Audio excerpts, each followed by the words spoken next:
Hey, what's going on? Can people hear me? Can I be heard? Test, can I be heard? I got a new mic. I got a new mic. Can I be heard?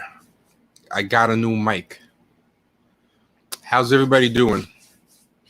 Um, this was an impromptu session. I did not plan this, so I'm just seeing who's on, checking in with the people. Let me just let people know that we are currently on. Yo, so it sounds good? Nice, nice. I got this new mic. Turn my levels up. Turn my levels up. I got this new mic. People, check it out. So this is not a paid advertisement. I'm not like sneaking in being sponsored, but this is a Samsung Q2U mic, and it's cool. I can switch it between being a USB mic, so I can take it on the road, but I can also switch it to an XLR input, so I can put it into my actual USB interface or use it as a regular mic. It's pretty cool. Check it out. It's got this input, but also the USB input. So it's basically like two types of mics at once. Let me know if y'all can hear it from the stand though. Like when I put it in the stand, so it's a little further from my face. How does that sound? Yeah, so from this distance, is it okay? I want to see if it's one of those mics where I gotta put it like okay, stand mode sounds fine. Okay, that's cool because I think some of my other mics, if I wasn't like right up on them, like it couldn't be heard. So I sound a little more distant, but is it bad distant, like, or it's just a little more distant but still good? Like I don't mind a little more distant if it's still good. You know, if you just have to put your volume up a little bit, you know what I'm saying? But yeah, how's everyone doing? I have been trying to be on a little bit less, so give people time to catch up because some people are complaining, "Yo, T, we like the streams, but it's too many of them. We want to catch up, so wanted to give y'all time to do that. But I hope y'all been enjoying the streams. Hope y'all been enjoying the podcast. We had some pretty good episodes. We had a recent one with Corey Robin. We had a recent one with Rob Delaney and some other good ones that a lot of people have liked. Hoping to get some more Black women on the podcast. We have 2 coming up. If you go to patreon.com/Champagne Sharks, become a member, and you get to join the Discord voice and chat server, and that's where we drop upcoming guests and give you a chance to ask them questions. So yeah, you can find out who we have coming up, pose your questions toward them, we'll ask them the questions and they can answer. And yeah, also email us at champagnesharks@gmail.com just to say what's up. We always appreciate feedback, positive or negative, as long as it's constructive. Like, don't just come in on some hater shit, because some people do that. I'm just gonna tweet.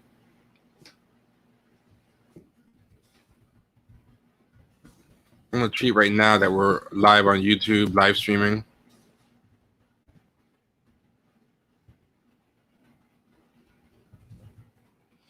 And on Twitch at twitch.tv Champagne Sharks. Also, all y'all listening, we're gonna have a good one today. We're talking about Cashapptivism, like the worst trend. I can't stand it on social media. It's the worst trend. And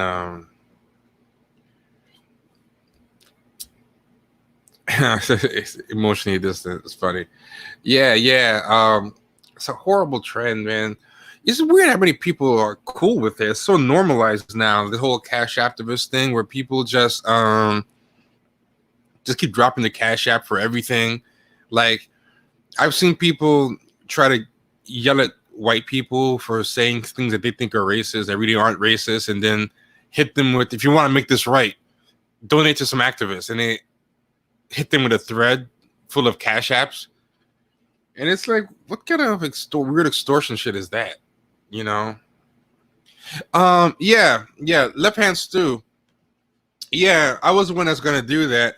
The problem I had is I'm trying to find some black podcasters who want to do it, but I don't want to use black podcast. See, like me, I'm gonna be more of a moderator of the thing. Like someone like me or Mtume who watch like a lot of quote unquote white movies, like someone like me or Mtume, who's been like a guest and co-host on the show before. Even though we watch like all like the black movies and stuff, we've watched like a lot of like artsy movies and so-called white movies. So it's like I don't want the black side of the podcast idea to be like people like that. Like I want to get some black people who don't really watch. And when I say white movies, I don't mean mainstream movies that everyone sees. Like something like Star Wars, that's not technically a white movie. That's just a mainstream movie. Everybody watches Star Wars. You know what I'm saying? Like I'm talking about things like Caddyshack or The Big Lebowski. Like not a lot of people watch who are black are big about watching Big Lebowski, like a Coen brothers movies, with the exception of No Country for Old Men. Like Brother, Where Art Thou? That's like a really white movie, you know. But something like Shawshank Redemption, even though it's like 90% white, mad black people love Shawshank Redemption. So yeah, I want. I thought it'd be interesting to see something where white culture gets kind of otherized, like something that's a very much a staple to white people, having them hear it discussed not differently than a Tyler Perry movie or episode of Martin, the way white people discuss that. I thought it'd be an interesting experiment. Yeah, Paul Thomas Anderson movies might be good. Yeah, I like Leslie Lee the Third too. I just feel like Leslie Lee's the third, like me, where he's like has watched a lot of those movies, so there wouldn't be the right culture shock. You know what I'm saying? I've never heard of Burn After Reading, so maybe I don't know. I vaguely heard about Burn After. Top Gun, when I was young, was an everybody movie, but I think for millennials and younger, it might be a white only movie. So yeah. So maybe I feel like Top Gun might have become that. Yeah, some people mention TV shows, Gilmore Girls and Dawson's Creek. I think those might be good ones. Oh wait, Letterkenny. I've never heard of this. Oh, what is Letterkenny? Yeah, I think black people like Fargo too. Yeah, but I don't know what letter. Yeah, westerns could be good. Yeah, you know, if y'all have any ideas, drop them at champagnesharks@gmail.com. Like me myself, I kind of want to moderate the thing. I don't really want to be too into it because I watch like a lot of weird esoteric stuff. So I feel like I wouldn't. Although I might join in the Big Lebowski one, because Big Lebowski one that's a movie where I had culture shock. I was watching that and I'm like, I do not see the big deal about this movie at all. White people were really hyping that one to me, and I did not get that one. And I get what it's trying to do. And this is my thing with the Coen brothers. I think they're kind of overrated in general, because what they do is, to me, the Coen brothers, they don't make movies about people and characters and real things. They make movies, to me, about movies, and I don't like things like that. Like because they get too clever for their own good. In comics, Grant Morrison is like that. Like Grant Morrison makes comics about comics. He doesn't try to make comics about really like he makes comics about like ideas and comics that reference other comics and are very meta. And the Coen brothers are like that. And I think it's kind of like a cheat. Like I think there's a lot of people who just overestimate the cleverness of that. They think as long as something's being meta, it's deep. And every Coen brothers movie that you see, to me, is really a movie about a type of movie. And I'll give an example. Like No Country for Old Men is really a Western. And the cool thing about watching No Country for Old Men is that it's a Western in modern day with cars. And I'm like, okay, that's interesting. Like Logan was like that too. Logan was really like a Western pretending to be a superhero movie. And it's like, I think like the cognitive dissonance and the cleverness of seeing a Western modern day makes it like kind of cute. But when you get used to this shit, it gets kind of annoying. Like, the Big Lebowski, it's not that I don't really get what it's trying to do. I just think the conceit is a little overrated. Like Big Lebowski is a noir movie. I watch a lot of noir movies. I love noir movies. And what's supposed to be cool about the Big Lebowski is that it looks like a beach bum surfer type movie, but it's a noir movie in disguise. And instead of being in a city like LA or New York or someplace dark and gritty at night with a hard-boiled, hard-edged detective, it's a noir where everything's the opposite. It's daytime instead of night. It's in like the suburbs or the country instead of in the city. It's in bright, clear skies instead of rain and fog. And the guy, instead of being like gritty and hard-boiled with a suit and a trench coat, he's wearing like sandals and is dressed like a dude, bro. And it's like, okay, I watch it. I'm like, okay, that's cute. But yeah, in general, like movies about movies, I'm not really that crazy about them. That's why I'm not crazy about Tarantino too much, because Tarantino stuff is too, like, to me, it's like a Xerox of a Xerox. Like, if you look at a photo's trying to get as close to reality as possible. Like, just being there, then there's a photo. Then if you try to Xerox a photo, it gets degraded. Then when you try to take a Xerox of a Xerox, it gets more degraded. And that's what meta stuff is like to me. Like, meta stuff is clever, and it congratulates people for being nerds. Like, you know, I can see where film nerds love that stuff, because film nerds are like the highbrow version of a Family Guy fan. Like, Family Guy doesn't really have jokes. It just has things you recognize. And that's supposed to be funny. Like, you know, you recognize the references, and that's like a lazy man's version of a joke. And it's also a lazy listener's version of a joke. You know, you don't really laugh out loud like a gut laugh when you see Family Guy. You kind of give a recognition, or, you know, I mean, maybe it's improved. I don't know if they've changed how they do Family Guy, you know, but like, I don't think things that are meta, that are satire or commentaries of other movies, are necessarily bad. But I feel like you have to be more than that. You have to have some kind of commentary on a human condition, or you have to be about people at some point, you know, like, or else you become like the Xerox of the Xerox. Like you stop making a movie about people, and you make the movie about a type of movie that was once about people, you know? Someone said Stranger Things. Stranger Things is a perfect example of that. I hate Stranger Things. It doesn't really have anything to say outside of, hey, weren't 80s movies great? Like, it's just like nostalgia. And as someone who knows all those movies, it's just, you know what, that was a better version of what Stranger Things was trying to do?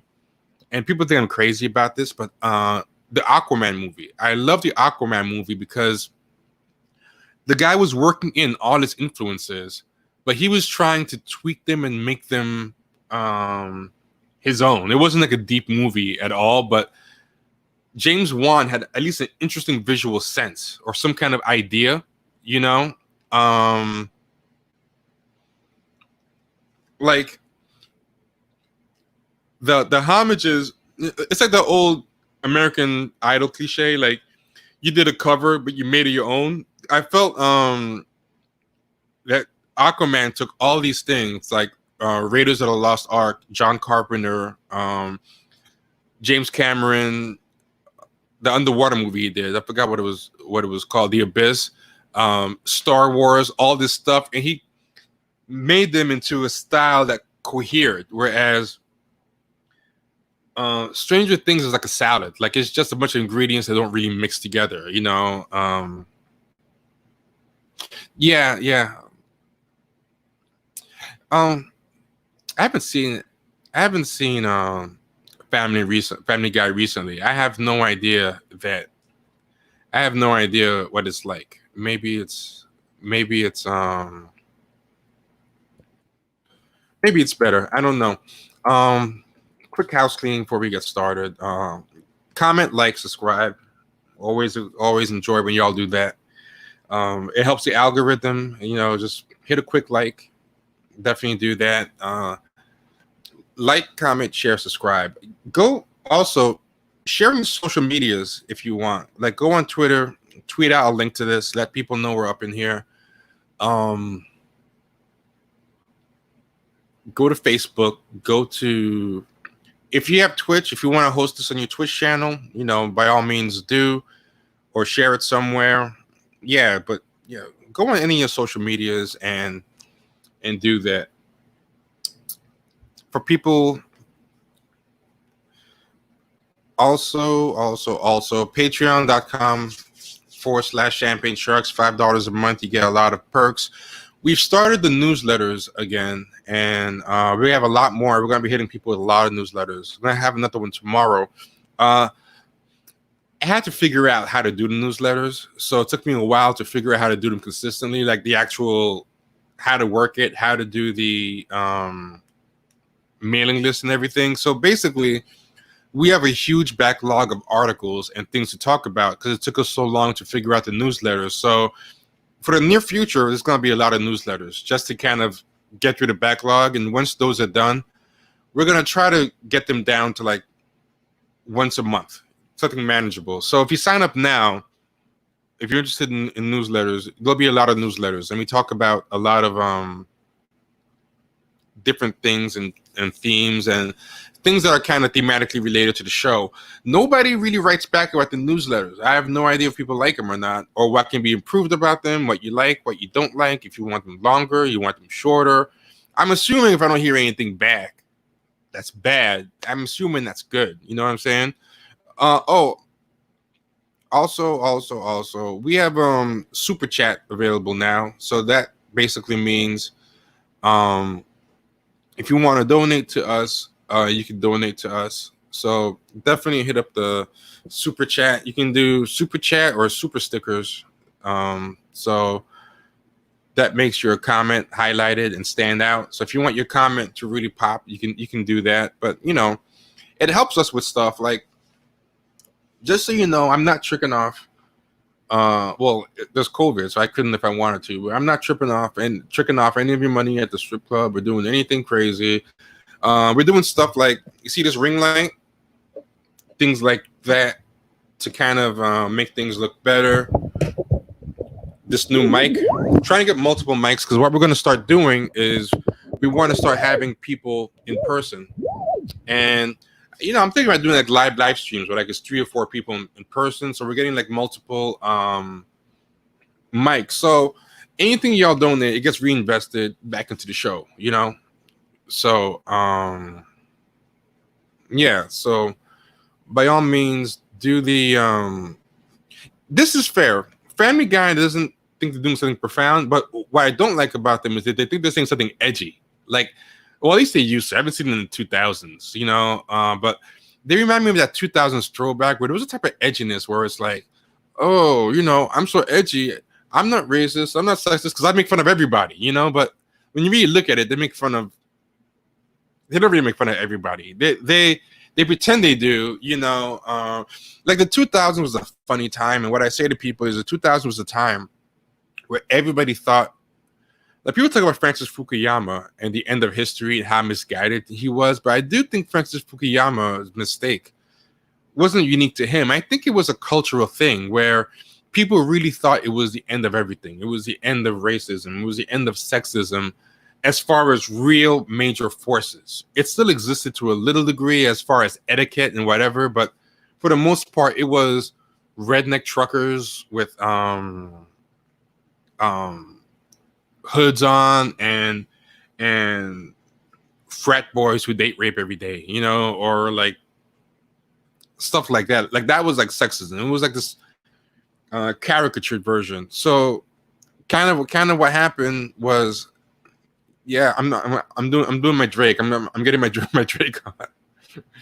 I think Drake's probably paid tuition for like a lot of strippers. But anyway, so there was this kind of thing that was going on where there was this like full edginess that I really can't stand out of 2000 stuff, and I feel like Boondocks kind of had it with excessive N-bomb dropping, and Family Guy kind of had it where, you know, I think of Dennis Leary, like, you know, Opie and Anthony, this kind of thing where everybody was just, how edgy can I be? Even female comedians were like that. Like, I feel like that's where Amy Schumer and Sarah Silverman were from, where everyone was trying too hard. I think that's why people's tweets from like 2009 to 2012 keep getting them canceled, because that was like a carryover. Like it didn't end in the 2000s. It carried over a couple of years into the 2010s. I think now we've kind of overcorrected against it, like with the wokeness. Like even Sarah Silverman and Amy Schumer have kind of gotten woke, you know. But so I agree that Family Guy was not trying to be profound, but I did get annoyed that like there's this edgy for no reason thing that people were going for, that they just want to be just congratulated. Some people still hold on to that. Like there's a handful of people, like those guys talk about free speech or stand-up comedy stands, where they think as long as something's offensive, it's somehow profound, you know. But like the black humor of the era was really weird too. Like Chris Rock's niggas versus black people joke could have only like thrived in that era, you know, or like a black person would not make that joke in front of a white audience now. But at the time, there was this kind of idea racism is over, sexism is over. Like as far as being major cultural forces, like people thought that went out of style with the 60s and 70s. We're in a post-racial time, and the only thing left to worry about is microaggressions and all this stuff. And yeah, I mean, I don't know. It's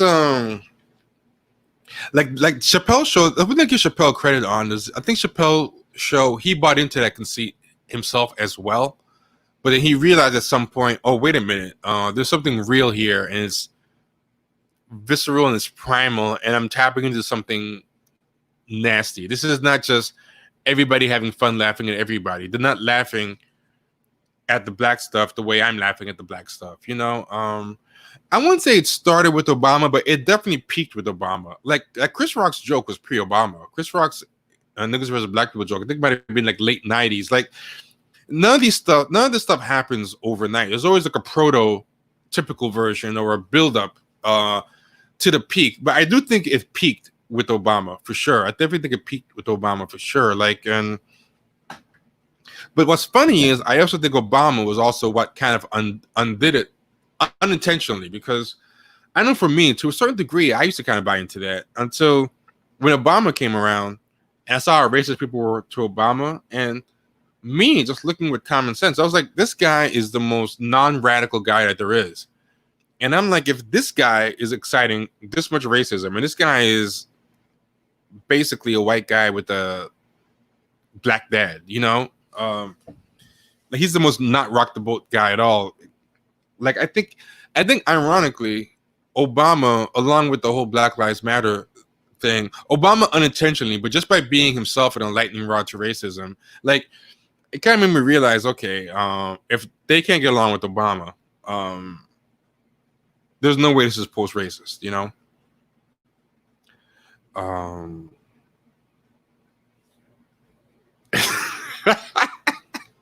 They really be saying crazy stuff like that, don't they?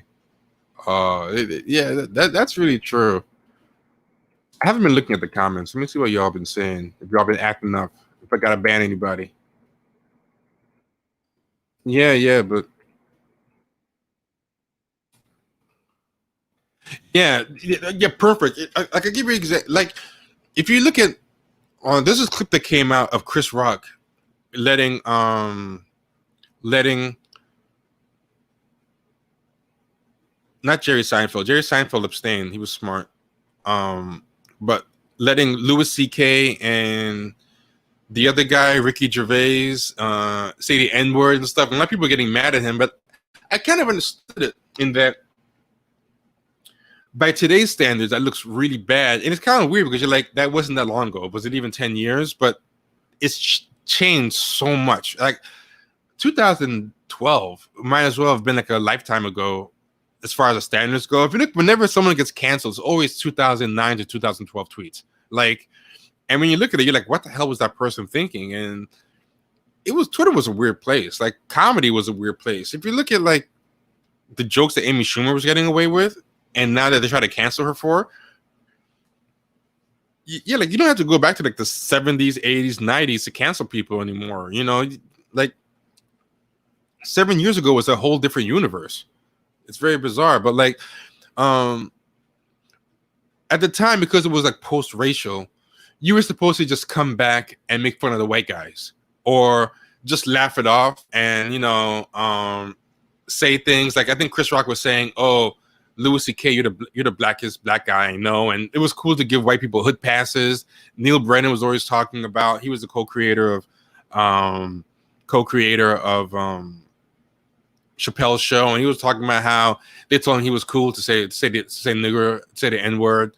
And in that conversation that Chris Rock and Louis C.K. were having, you know, they were saying that Louis C.K. was saying how you know, how he's the blackest guy that Chris Rock knows and all this stuff. And that was like very common to say. And now you can't do it anymore. People were saying it to Eminem and stuff. And now people kind of realize like, yo, you could be poor, you could be a wigger, you could be whatever, but there's a good chance it's a suspected white supremacist living in you. Like, you know, people don't really give that pass anymore. And to go back to the tough crowd setter comment, like when I look at Patrice O'Neal clips or listen to him on Opie and Anthony and him saying nigger around them nonstop and kind of doing like I'm just one of the guys thing. Like there was a big thing with our black male comedians back then where they would be more angry at the PC people or the snowflakes than they would at like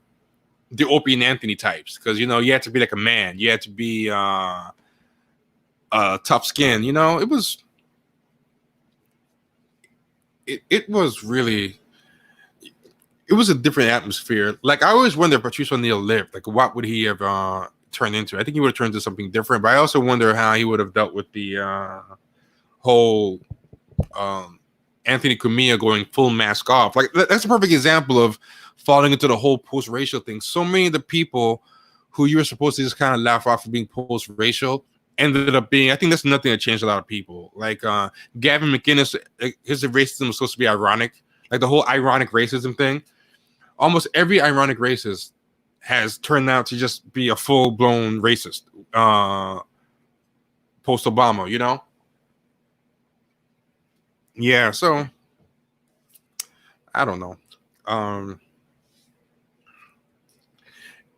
Yeah, I think Patrice O'Neal would have evolved. I mean, his funniness was undeniable. You know, his funniness was undeniable. That goes without saying. I like a lot of stuff about him. The only thing I cringe on is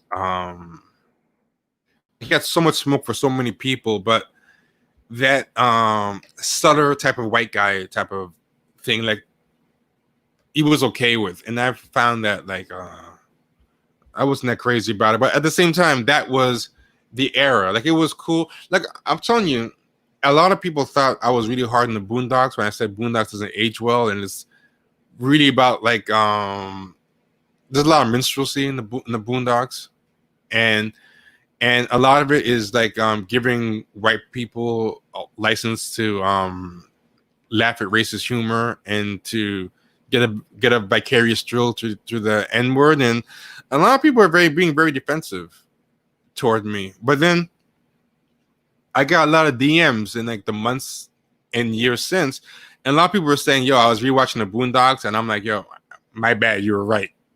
That shit ages really cringe. And I've been that guy too. Like a couple of years ago, around 2014, 2015, somebody was saying, yo, I don't fuck with Chris Rock because of the niggas versus black people joke. And I defended. I said, no, that joke wasn't so bad. And plus, Chris Rock kind of renounced the joke. And, you know, he was trying to make a point and people took it the wrong way. And, you know, I said that. And I wasn't like lying. I believed it. And then one day I rewatched it with new eyes. Like there's a lot of things that you think you stand by, right? but you're viewing them with your old eyes and you don't realize it, or you're viewing them with your old brain.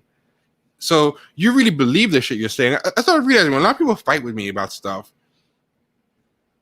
they're not really, it's not really them today that's fighting with me. It's old them that's fighting with me, you know? So I watched it and I was like, wow, this was horrible. Like, wow, what was I on that I thought this was funny? You know? And I was like, wow. And I went back to the guy like years later, I said, you know what, bro? I was telling you that, you know, whatever. I was like, yeah, bro, you were right. I watched it again. I copped to it, you know? This is very true. I was someone who was a fan of the Boondocks comic strip. And this is very true. The strip was very different. And I think one big difference is the Uncle Ruckus thing. Uncle Ruckus wasn't in the strip. I think they might have brought him into the strip retroactively after he hit in the cartoon. But they relied way too much on Uncle Ruckus. All the nucka, and then that stink meaner, the nucka, like it was nigga moments, Martin Luther King's. You know what I really hate about the Martin Luther King speech one? I really, really, and not all of them are bad. Like one thing I say about Boondocks was very well executed. It was really well executed. The first season was a little rough around the edges, and I think it actually wasn't that well animated, and it was a little clunky. I think it might have been Reginald Hudlin. He might have been a little heavy-handed. Second and third season were definitely better, especially the animation. Whatever that season was without Aaron Magruder was horrible. But Clayton Bigsby came first. I think Boondocks in general is very, very influenced by the Chappelle show, like ridiculously so. I binge watched the Chappelle show before I binge watched Boondocks, and I feel like Boondocks the cartoon is more like the Chappelle show than it is like the Boondocks comic strip. Except I've said this before. I felt like there's a scene in Hollywood Shuffle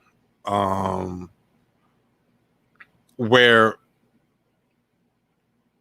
there's this guy that talks to Robert Townsend's ear, telling him, you got to stand up, don't take this demeaning role.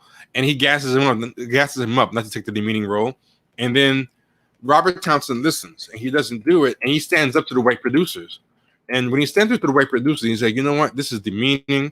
I'm not going to do this. It's horrible. When he does that, the same guy who was gassing his head to not do that, you know, the white people are like, well, fine, you're fired. And then same guy who was gassing him up not to do it is like, I'll do it. I'll take the role. You know, after all that talk, you know, and I felt, to me, the Boondocks was kind of like that. It was like the I'll do it of the Chappelle show. Like, if Chappelle felt kind of weird about making this fake post-racial humor that gave white people permission to like laugh at a lot of gross things, and then he stopped and he left. I feel like the Boondocks like was very much appeal to white America. Like, hey, what Chappelle won't do, here we'll do it. Give us the ball, we'll run with it. You know, like those two white characters with Samuel Jackson and Charlie Murphy's voice. Some of their speeches, like the nigga technology speech, that's really fucking racist. There's a lot. Yeah, I didn't like the Tyler Perry episode. I thought it was very mean spirited. I did not like the Tyler Perry episode. It was mean spirited. It was homophobic.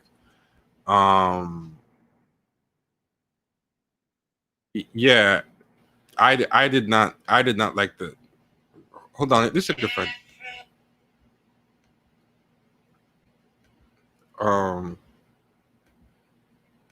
This is good. I'm gonna find a scene from let me see if I can find it. It was very good from Hollywood Shuffle. Give me a second.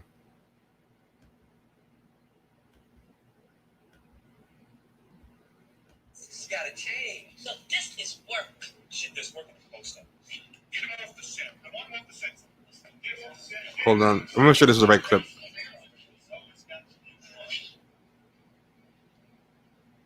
Let me see if I can find it. Get him out of here. Get him off the set. I'll have someone else do it. I'll do it. Oh, yeah. Here we go. I found it. Okay, let me put it on. This is what I'm talking about.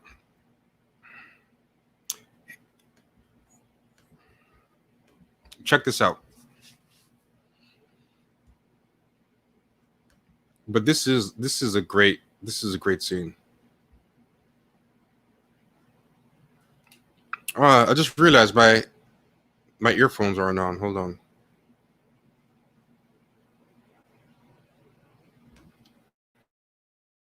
I didn't hear with earphones on my head for no reason. Okay, so check out this scene, right? I think y'all can see it, but check out this scene. It's very good.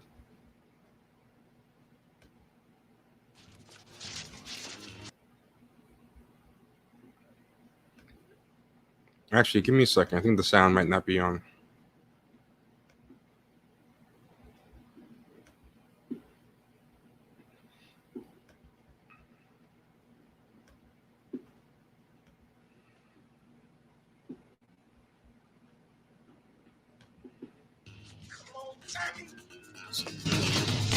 So check this out. They made him do this really racist movie.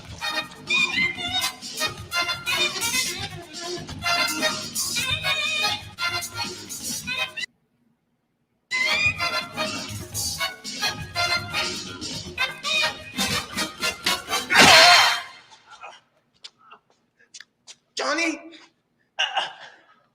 Johnny? You maricon cockroach.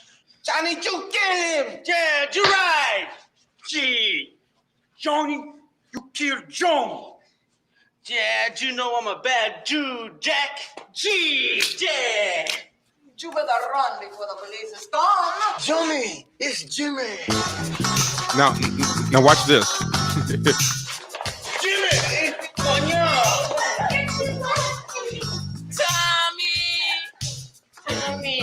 Tommy. Talk to me, Tommy. I'm mad. I won't be big. Patience, a good guy. Tommy, hit me. On the good foot. Yeah, I'm a walk, Tommy.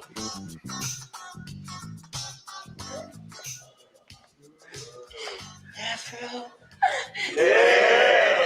Now, that's some context for what you're watching, in case you haven't seen it. This is a very stereotypical role, but because it's so hard for Black people to get work, he's kind of taking the role. And the gangs are called the Afros, and that's in fact the Spanish gang, and the Hispanic gang is super racist too. And his mother and I think his girlfriend are watching, and I think it's also his little brother who's like very proud of him. So he has to give the speech, but he realizes his family is watching him. So that's the context that for what you're about to see. Afro. Yeah. I want revenge. Yeah. I want revenge. Afro. Yeah. Back up. Ooh. You Peters! You back up! You back up! You back up. You back up! You back up! Somebody! You back up! You killed it, my brother. My main man. I loved it, this dude, baby. He was, You see his brother's getting ashamed. Cut. Why is he stopping? Bobby, that was terrific. Why'd you stop? What happened? There's no problem. I just forgot my line. Okay, that's fine. No problem. You want to look at the script? No, I'm okay. Great. Okay. Let's go again. Excuse me, Sydney. Before you do, I have another very good idea. Yeah. Could you tell him to be a little more, you know? Yeah, Bobby. Bobby, I need a little more black. You know what I'm saying? Like, stick your ass out, bug the eyes. You know how they move, you know? Yeah, jive ass. Let's slate it. Let's go again. Yep, yep, Sorry, Sidney. yep. There was a group called the Afros too. Off of the skit. And action. I loved it, my brother. He was my main man, baby. See his grandmother.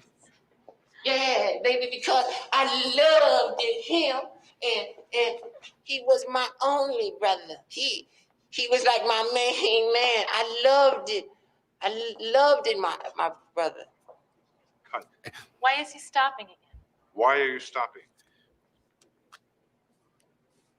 Now the point of this, like, that's his brother. So as he's giving this speech, I loved it, my brother. He's being reminded by his own actual real brother and how much he loves his real brother, and his brother shouldn't have to see this. You know, it's a pretty nice touch.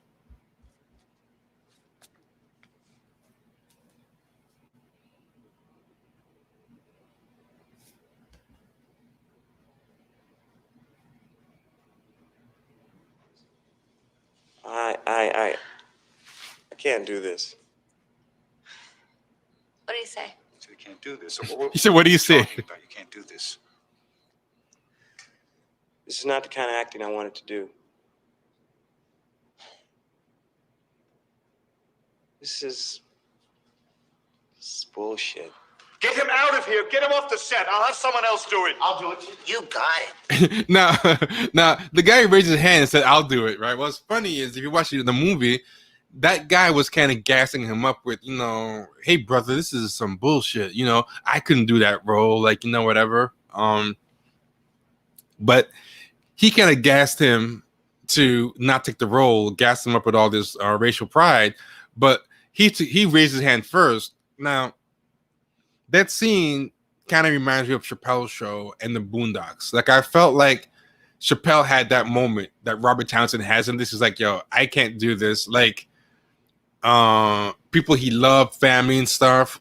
He actually describes a moment where he's on the set, and he has an on the set moment where he realizes he can't do this anymore. He sees people laughing at him. He looks at the people while he's performing.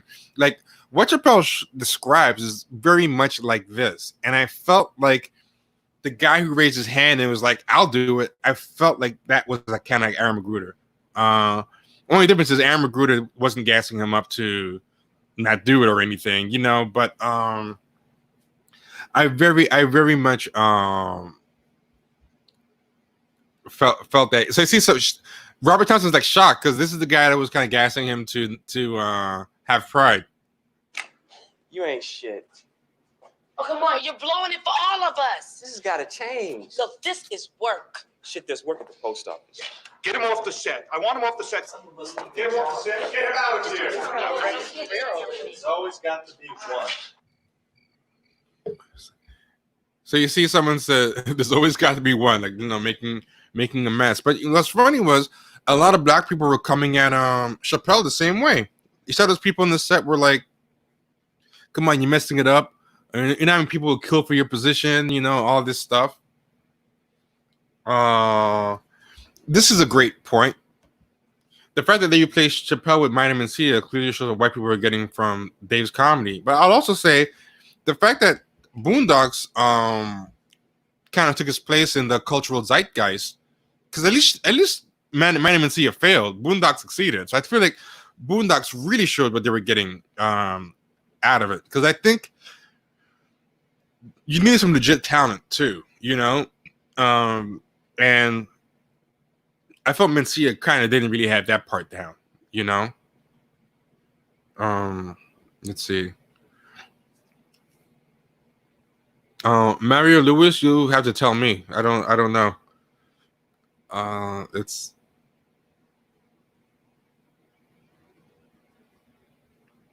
yeah, but it was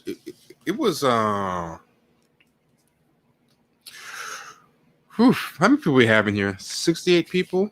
Cool. Yeah. So comment, like, subscribe, share.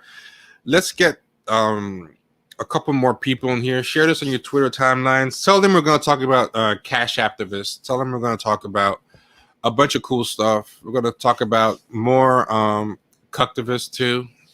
We're gonna talk about a lot of interesting stuff. But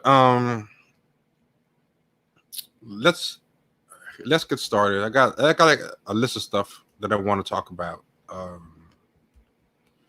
Let's see if we can get started.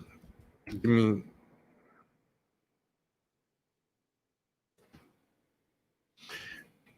First, let me show this, right? I had a recent episode where I had some people from Europe, some black people from Europe. One was a Somalian guy who lives in England called Jamal. Another guy was Alex, who's an ADOS, but he lived in Germany for a long time, fluent in German. I don't know how many people listen to that episode. You have to be a patron to listen to that episode. So, go to patreon.com/champagne sharks and check that out. Become a patron for $5 a month, and you can listen to the episode. But one of the things I was saying is like I was saying, I hate that a lot of people of immigrant descent, like black immigrant descent, they never wanna admit that they talk shit about black Americans, or at least their families do, or some people in their families. It might not be your parents, but an uncle or a cousin or a great uncle that like it's not that it doesn't exist, even if it's not your particular family. Like the sentiment does happen. And what was interesting is every time that happens, there's always like someone of immigrant descent who kind of will get on me. So someone went on the Champagne Sharks Reddit and was saying,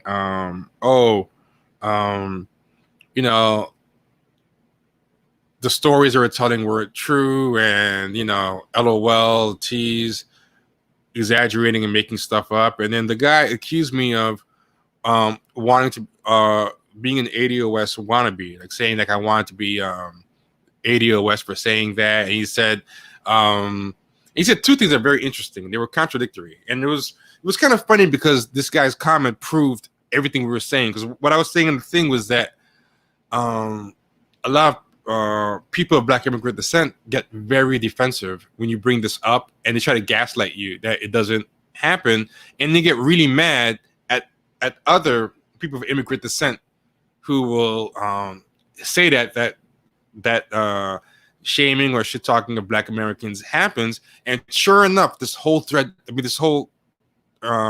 comment on the Champagne Sharks Reddit was exactly that. Him saying that what I was saying wasn't true. Shame me for it, and it was laughing because he was saying like I'm trying so hard to be an ADOS, which was funny, but whatever. But what was funny to me was that it was everything that I said would happen, and I showed it to the people who were on the show with me, and we were like laughing about it, about like, holy shit, this is exactly what we were talking about, right? But he just said something that was very contradictory, but it was interesting. He said, people of immigrant descent don't badmouth or talk bad about black Americans / ADOS, but also they deserve it because ADOS make fun of immigrants, and they only do it out of revenge. So it's kind of like he was having it both ways. They don't do it, but if they do it, it's because it's revenge, because it was justified, and because of African booty scratcher and all this stuff, So to me, that's kind of like telling on yourself, because how does it not happen, but it also happens because it's deserved, That was interesting, So what I found interesting was the same day that I saw that thread, this happened on CNN. I saw this, and I swear this was the same day. This was the exact same day, right? Karen Attiah goes on CNN, and she says this. I found it very, very interesting. I don't remember exactly the timestamp, but let's see if I can find it. Black journalists staging virtual walkouts at media rooms. We wouldn't be. So, Karen Attiah is an interesting personality. I'm not crazy about her, but she has something interesting here. So check this out. statements happen. Unfortunately, I don't know the exact timestamp, so it might be a little long. You have to bear with me.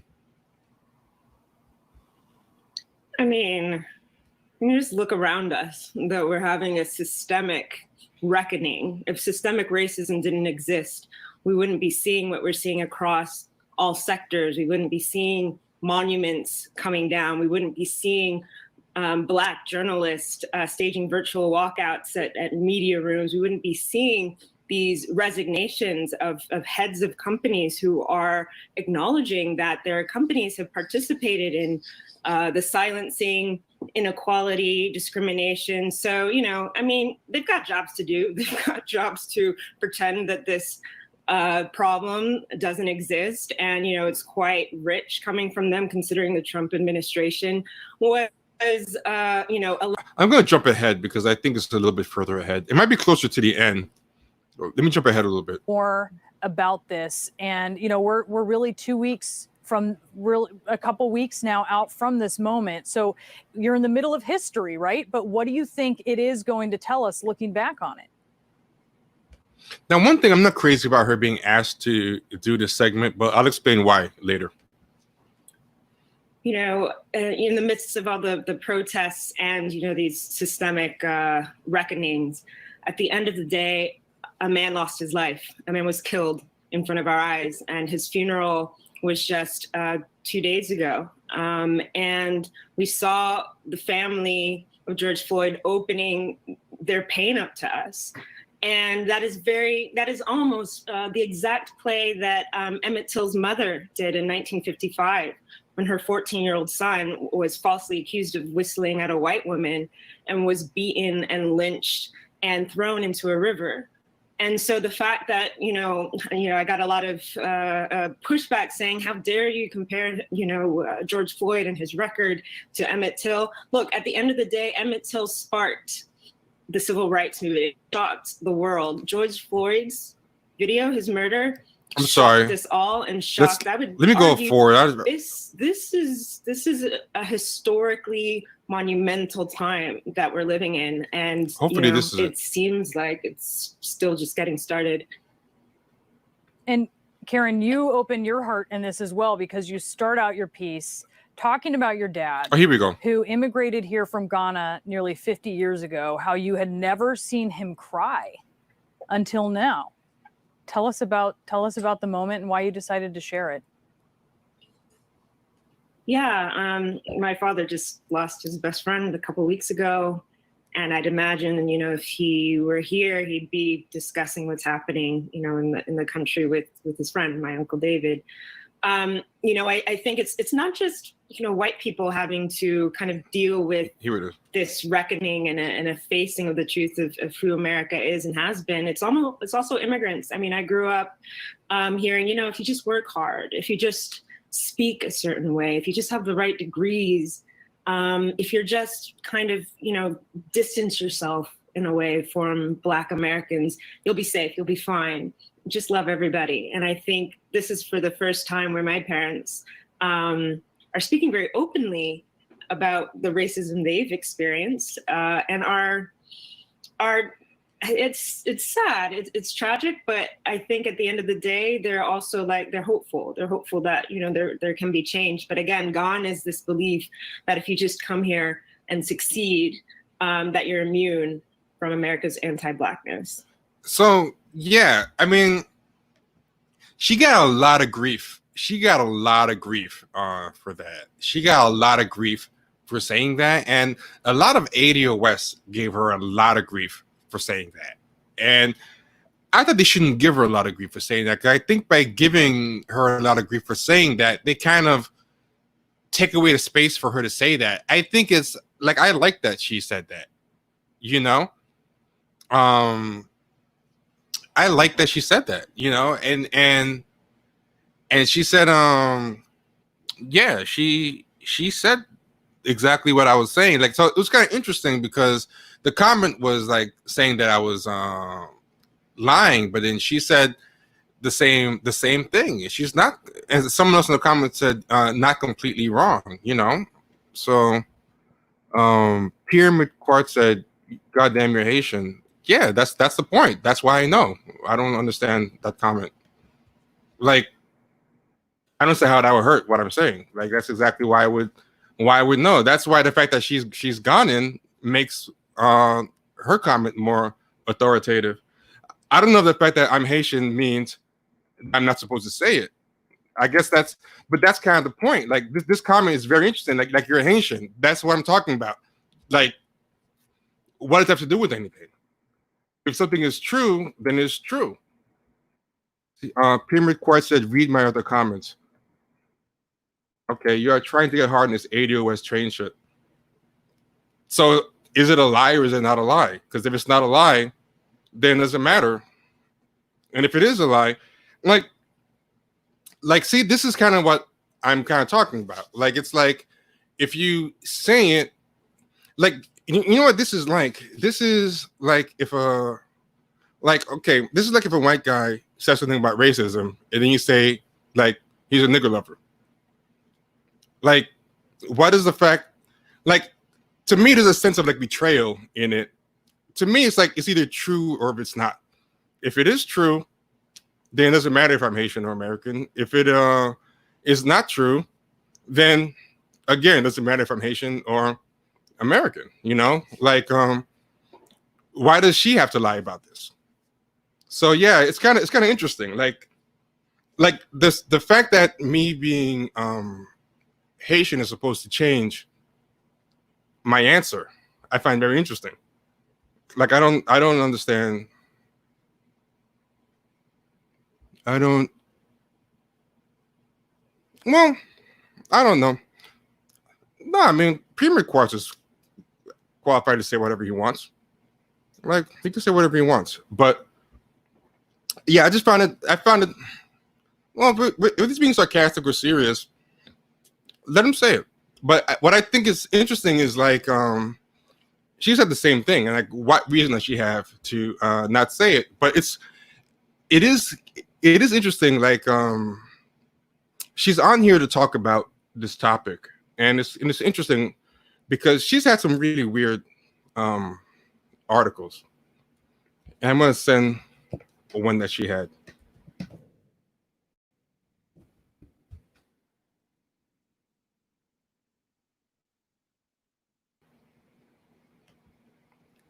Rock the Mic says, I'm Carib American, and it's definitely true. Oh, maybe I am misrepresenting.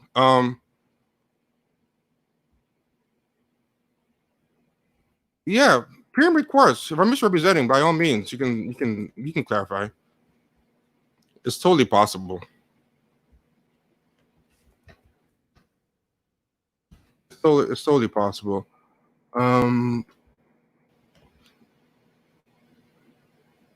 Karen Attiah wrote this piece in the past.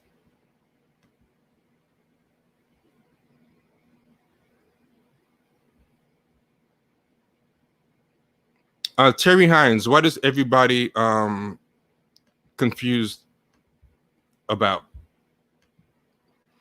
Yeah, so she put this up. She had this article, Forget Killmonger, Wakanda's women are Black Panther's true revolutionaries. And then she had this piece. Of Wakanda to revel in the truth. Now she's an editor. She's an editor over at Black Panther uses the fictional African nation of Wakanda. So she's the editor over at Washington Post. And I thought this piece was pretty embarrassing. Wakanda to revel in the truth of Black beauty and our own agency. As a child of immigrants from Ghana and Nigeria, Black Panther is a luscious celebration of the cultures that I come from. I saw kente cloth. I saw the powerful Adinkra symbols of Ghana. I saw They should have never given these people this movie, like, ever.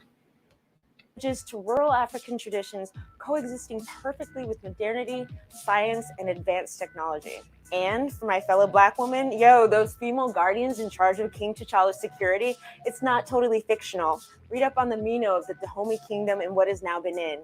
Finally, so this whole video is white people need Black Panther as much as Black people do. So to her, the beauty of Black Panther is that it sells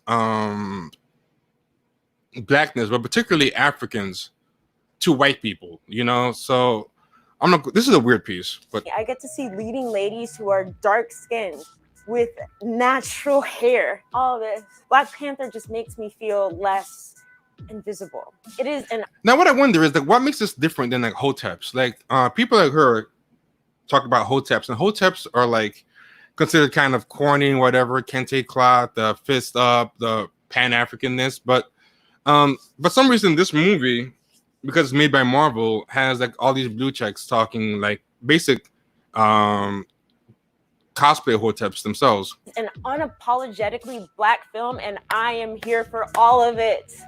But white people, this movie is for you too. American white people, British white people, Dutch, South Africans, you need Wakanda as much as black people do. And why? Because it gives great instructions on how to be a white ally. Because in 2018, we live in a world where white fantasies of black inferiority still rage, where white supremacists march in the streets, and where the US president wants to restrict black and brown immigration from what he calls shithole countries. And in the UK, the British are indulging their own nostalgic colonial fantasies. According to a new study, half of British people think they left their former colonies better off than they were before white people showed up. If you study history, you know that that is not true.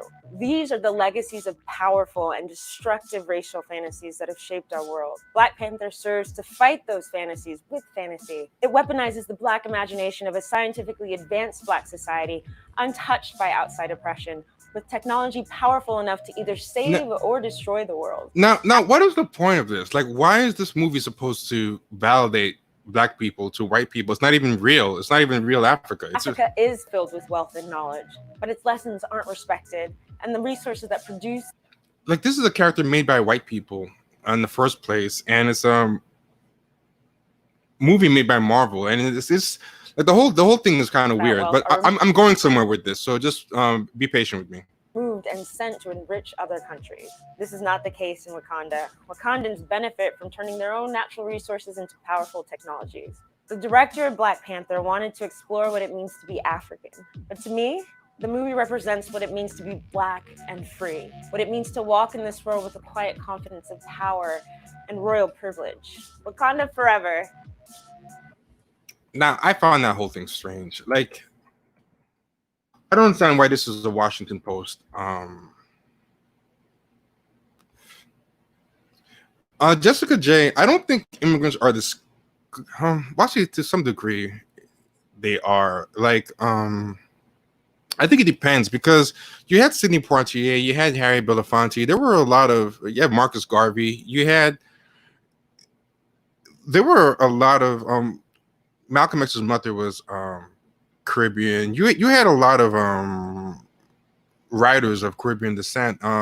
Louis Farrakhan's of Caribbean descent too. You know, so it's not that people are just discovering racism, but there's like different generations and different iterations. And one thing that I think does happen is that and this is the thing I want to talk about Frank Wilderson about, is I think a lot of times people come to this country and it's really tough to be black in this country. And you come from a place where everybody's black. So it's very different. You know a lot of black doctors, you know a lot of black lawyers, you have all different types of classes. It's much easier to focus on class. It's much easier to focus on money.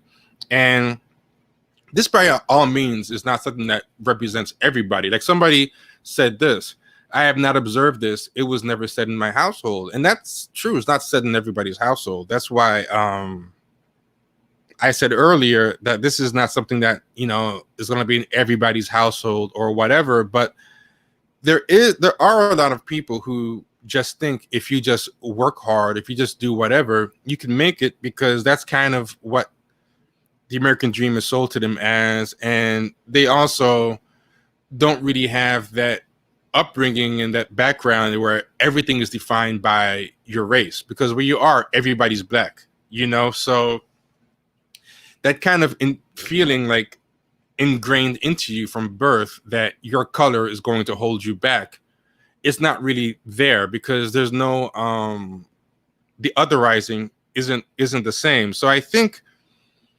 a lot of times it's easy to just transfer that attitude here, that all you have to do, because it's also self-protective attitude, that all you have to do is work hard. You can do whatever, and you can just work your way out of problems, you know? So yeah, but what I was saying is, even if it's not in your household, or nothing's in every household or whatever, I never really buy when people say that they never encountered it. I'm always kind of skeptical about that, personally. Like, I just don't see how you can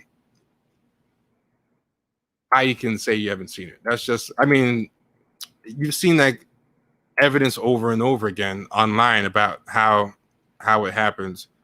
Pyramid Quartz said, don't try to summarize it in your own false words. Okay, put it into the chat. Summarize it how you want to summarize it. I mean, that's the way I well, you know what? I'll tell you what. If you go to reddit.com/r/champagne sharks, or actually, I think it's easier, champagnesharks.reddit.com. I think it might be the top thing on there, because what he's saying is fair. Everyone should read it for themselves. So I think that's the fair thing to do, because maybe I am characterizing it wrong. So this is where you go. And because to read it now would take me off track, so I'm going to tell people where to go. But like, this is not an attack on you, Pyramid Quartz. I just thought it was an interesting topic, you know. So don't I don't want you to think I'm trying to gang up on you, because I like that the topic was there. I didn't take personal offense to it or anything. I like that it was there because it was something that I wanted. So here, go to champagnesharks.reddit.com. Pyramid Quartz seems to be the one on,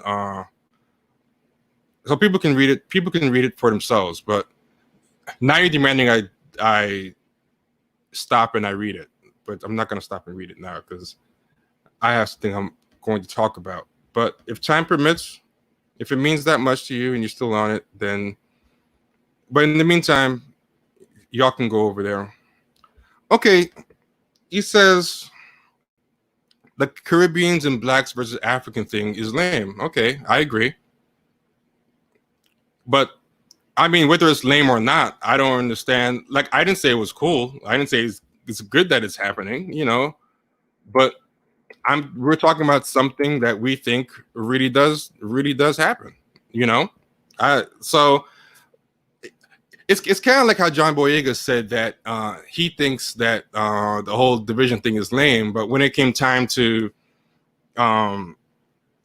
build something, he built something specifically for Nigerians, you know, and British Nigerian actors and stuff like that. Like, I don't think talking about this stuff is fostering division. Like, that's the same as like the whole race baiting thing. If you talk about race, you're fostering division. Like, I think it's actually the opposite. I think if you talk about this stuff, you actually allow for the division to go away, you know. And I don't think the division is one-sided. That I'm not going to say that ADOS people aren't ever divisive. You ever see them online? There's some ADOS people who push it way too far and sometimes go into xenophobia, you know. So there are some people that do that as well, I think, but I don't think talking about it is fostering division. Oh, how am I lighting half? The post he's talking about, hold on. Someone said which post? If you go to reddit.com, Champagne Sharks, this is what I'll do. Hold on. Because he says I'm going to do you a favor. I'm going to talk about this, and people can tell me if I'm misrepresenting or not, because I think Pyramid Quartz is getting upset. So hold on.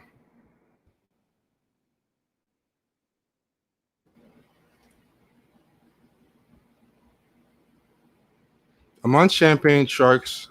Okay. Here it is. I'm going to read it in full. Because he's saying I'm putting words in his mouth. So here we go.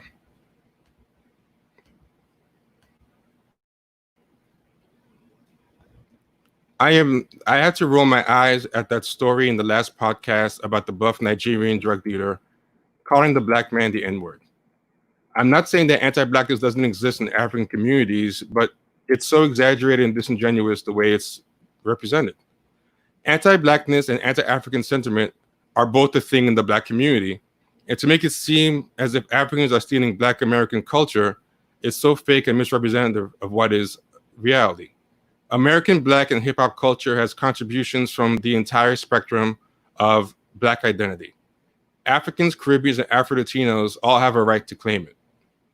Now, this is kind of tricky because American black and hip-hop culture, I don't think is the same thing. I think American black culture, hip-hop culture is a mix of American black and West Indian and other stuff. American black culture is its own thing. So that would be like blues, jazz, rock and roll, etc. So it's like I don't think you can conflate them. I think it's two different things, but go on. So I don't think Africans, Caribbeans, and Afro-Latinos all have a right to claim American black culture, but I think they have a right to claim their share of hip-hop. I do think that it's arguable what's mostly in the DNA of hip-hop, but so be it. And these angry ADOS-fueled rants demonizing Nigerians are so eye-rolling, especially when they are fabricated, exaggerated, and one-sided. Anti-African sentiment is definitely an issue in Black Americans, which spawned anti-African American sentiment in Afro communities. So he's saying that, so what he's saying is that it's created by Black Americans, the anti-African American sentiment. He's saying that's what spawned it. It is what it is, just represented equally. And T is trying so hard to fall into the ADOS line despite him being Haitian. LOL. Whatever, still love the podcast anyway. Just getting tired of the bogus African and Nigerian slander. We're just as in the struggle as everyone else in the Black community. So there you go. That's everything. I don't think I particularly misrepresented what you're saying, but you said it goes, so you said it goes both ways, but you said that it started with the Black Americans. So you said it was exaggerated, you said it was exaggerated, but you said, and this is what I said, you said that it didn't really exist, that it was exaggerating, but if it does happen, it was started by the Black Americans, and it's like a proportionate response. But I mean, all the people judge. If you think I misrepresented, like, and Pyramid Quarters, this is not an attack on you. You seem to be pretty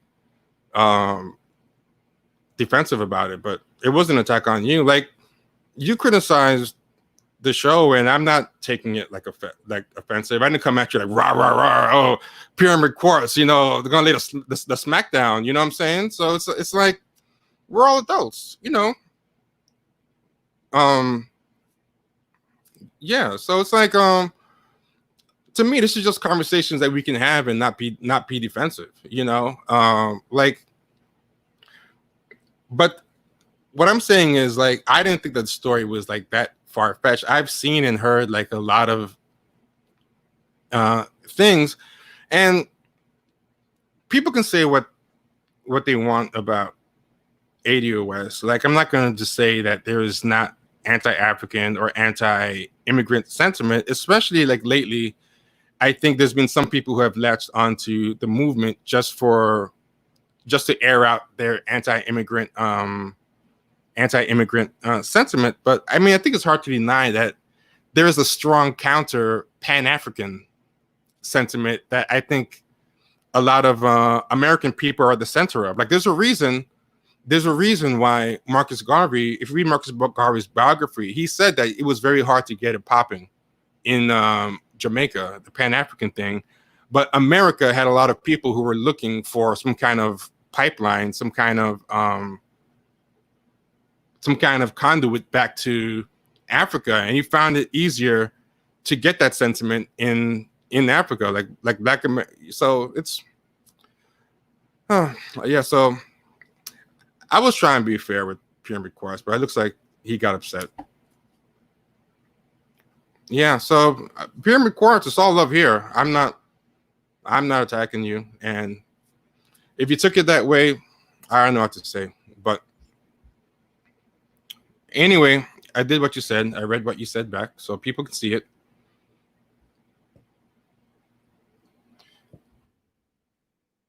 Let's see. Next topic. So,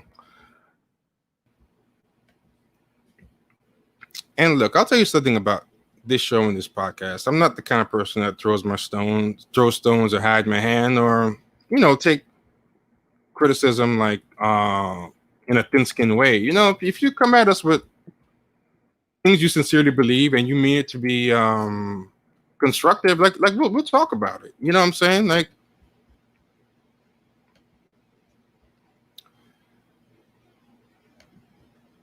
someone said I was very patient. Like I try to be fair. I try to take people in good faith. You know what I'm saying? And I try to stand in my truth. But anyway, I want to get back to this.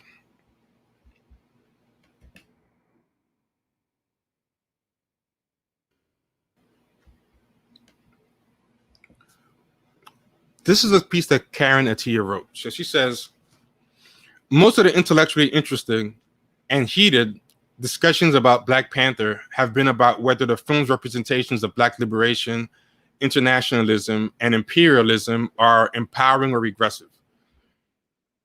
This specific strain of Black Panther debate has been hit by a category flood of man takes, with mostly male critics responding to each other about Black Panther and what it all means for Black people. For a number of my commentator brethren, the film's treatment of the Wakandan American villain Killmonger is highly problematic. His sluggish ways and death, and in the end, implicitly symbolize that Black liberation is neither desirable nor possible. Writing for the blog Africa is a Country, Russell Rickford says Killmonger is a revolutionary, but that as a political device, however, he plays a much larger role, for his character exists to discredit radical internationalism. But this male-centered debate has missed the forest for Wakanda's two big man trees, T'Challa and Killmonger. It fails to see that it is the collective power of Wakanda's women who offer the real vision of what Black radical internationalism could look like. So this is the article that accompanies the video.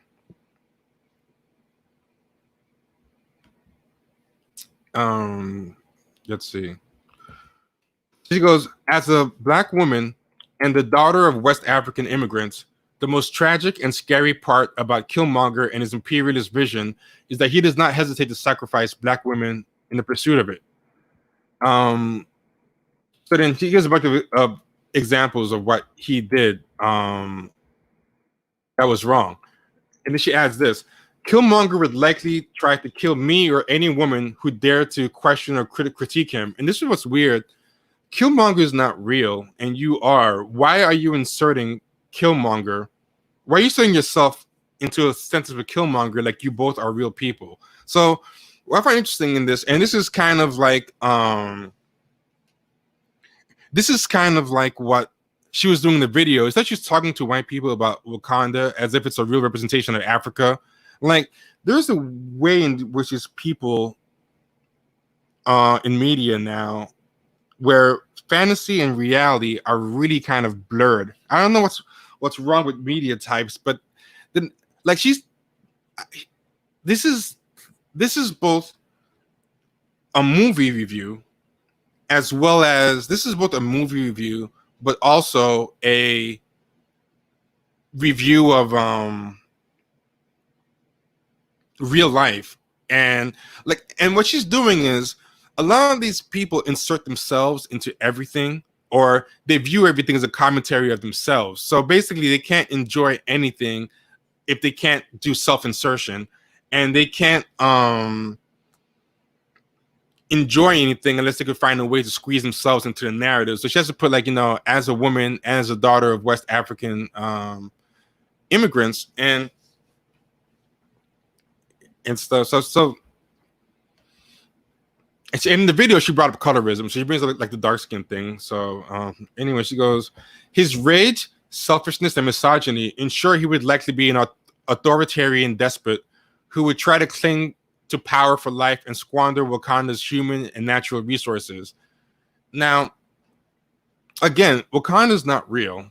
So, that's the first thing, right? The second thing is he's not real. He's written to be misogynistic. Like, he's written a certain way. They could have written him not to be misogynistic. Like, it's not a proof of anything in real life. It's just an easy way to discredit revolutionary movements by writing the revolutionary character as some kind of hateful, woman-hating person. Let's not forget that Africa has seen more than its fair share of CIA-supported, egomaniacal dictators like him. Now, what makes no sense is that in the movie, the CIA takes down Killmonger because he's too radical, and the Black Panther is the one that actually is propped up by the CIA.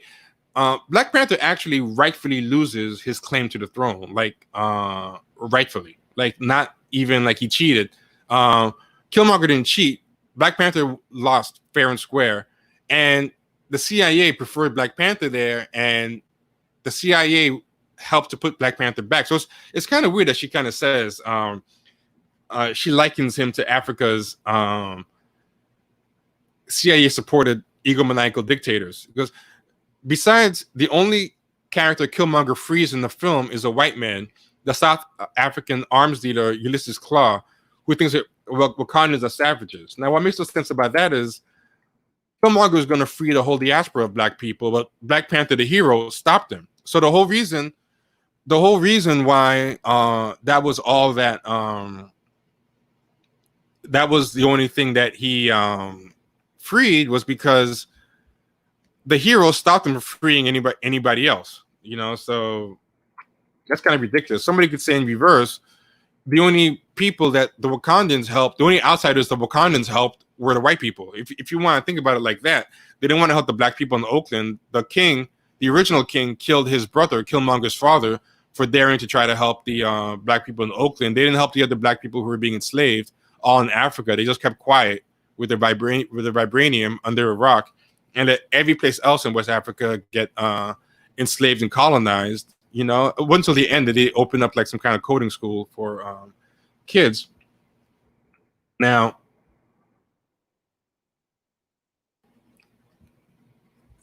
then he goes, it's a pretty bad piece, but the reason I'm reading this because I'm like, this is why I'm thinking, like, why is this lady being called on CNN to talk about George Floyd and police brutality, something that rampantly affects Black men? Out of the Black people who get killed by police, and this is not exaggeration, this is literal numbers, 94% of them are men.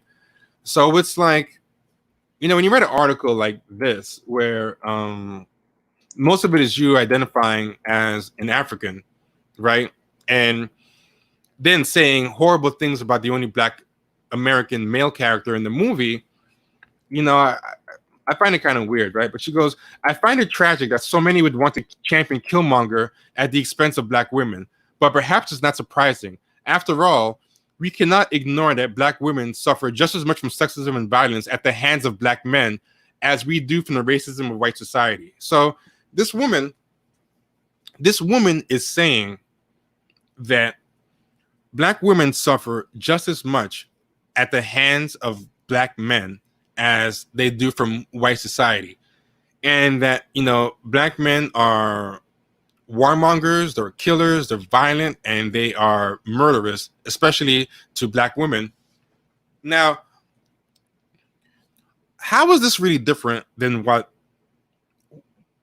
the excuses that white racists and cops use for why they profile Black men the way they do, for why they think Tamir Rice, despite being 12, looks like a grown man, why Mike Brown is like some lumbering Hulk that can just swallow bullets as he's getting shot? You know what I mean? Like, like, to me, it's kind of like, she shouldn't be there speaking on this moment if this is what she thinks about black men. I think she shouldn't be there speaking on this moment. Now, she goes, and this is something that I think happens a lot, and I think it's kind of disturbing. Like, when it's time to talk about everything good, notice everything good that she described as African. So when it came to talk about, hey, white people, this is why you need Black Panther too, everything's about Africa, Africa, Africa. When she wants to talk about the good things about Wakanda, she says as a Ghanaian American, as an African thing. But when it's time to talk about bad stuff, you just get black. You see what I'm saying? Like, all she says is just black, you know. And yeah, this is the black men or the white men of black people argument, right? So the fact that the whole article is kind of childish, like it's not really a grown-up article to me. Like, it's blending reality and fantasy in a very disturbing to me kind of way.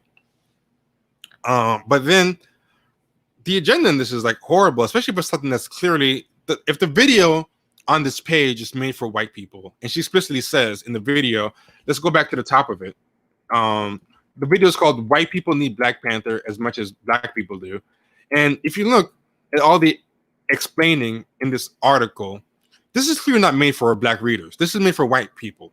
So she's selling this narrative to white people about hey, white people, this is what we have to deal with black men. And Killmonger is the only black American guy in this movie. That's why I think she doesn't mention Africa when she talks about what Killmonger does. She's just it's just time to talk about black people. And notice before she was talking about Africa, but in this conversation about how black men are terrorists to black women, notice what she draws on. She doesn't talk about diamonds. She doesn't talk about kente cloth. She talks about this. What she says, she goes, as Princess Weeks noted at the Mary Sue, from the works of Zora Neale Hurston to the Ntozake Shange to Alice Walker and modern-day black feminists, they have brought to light the ways in which black men absorb and emulate white patriarchy in order to rebuild and reassert themselves as men from the trauma of slavery.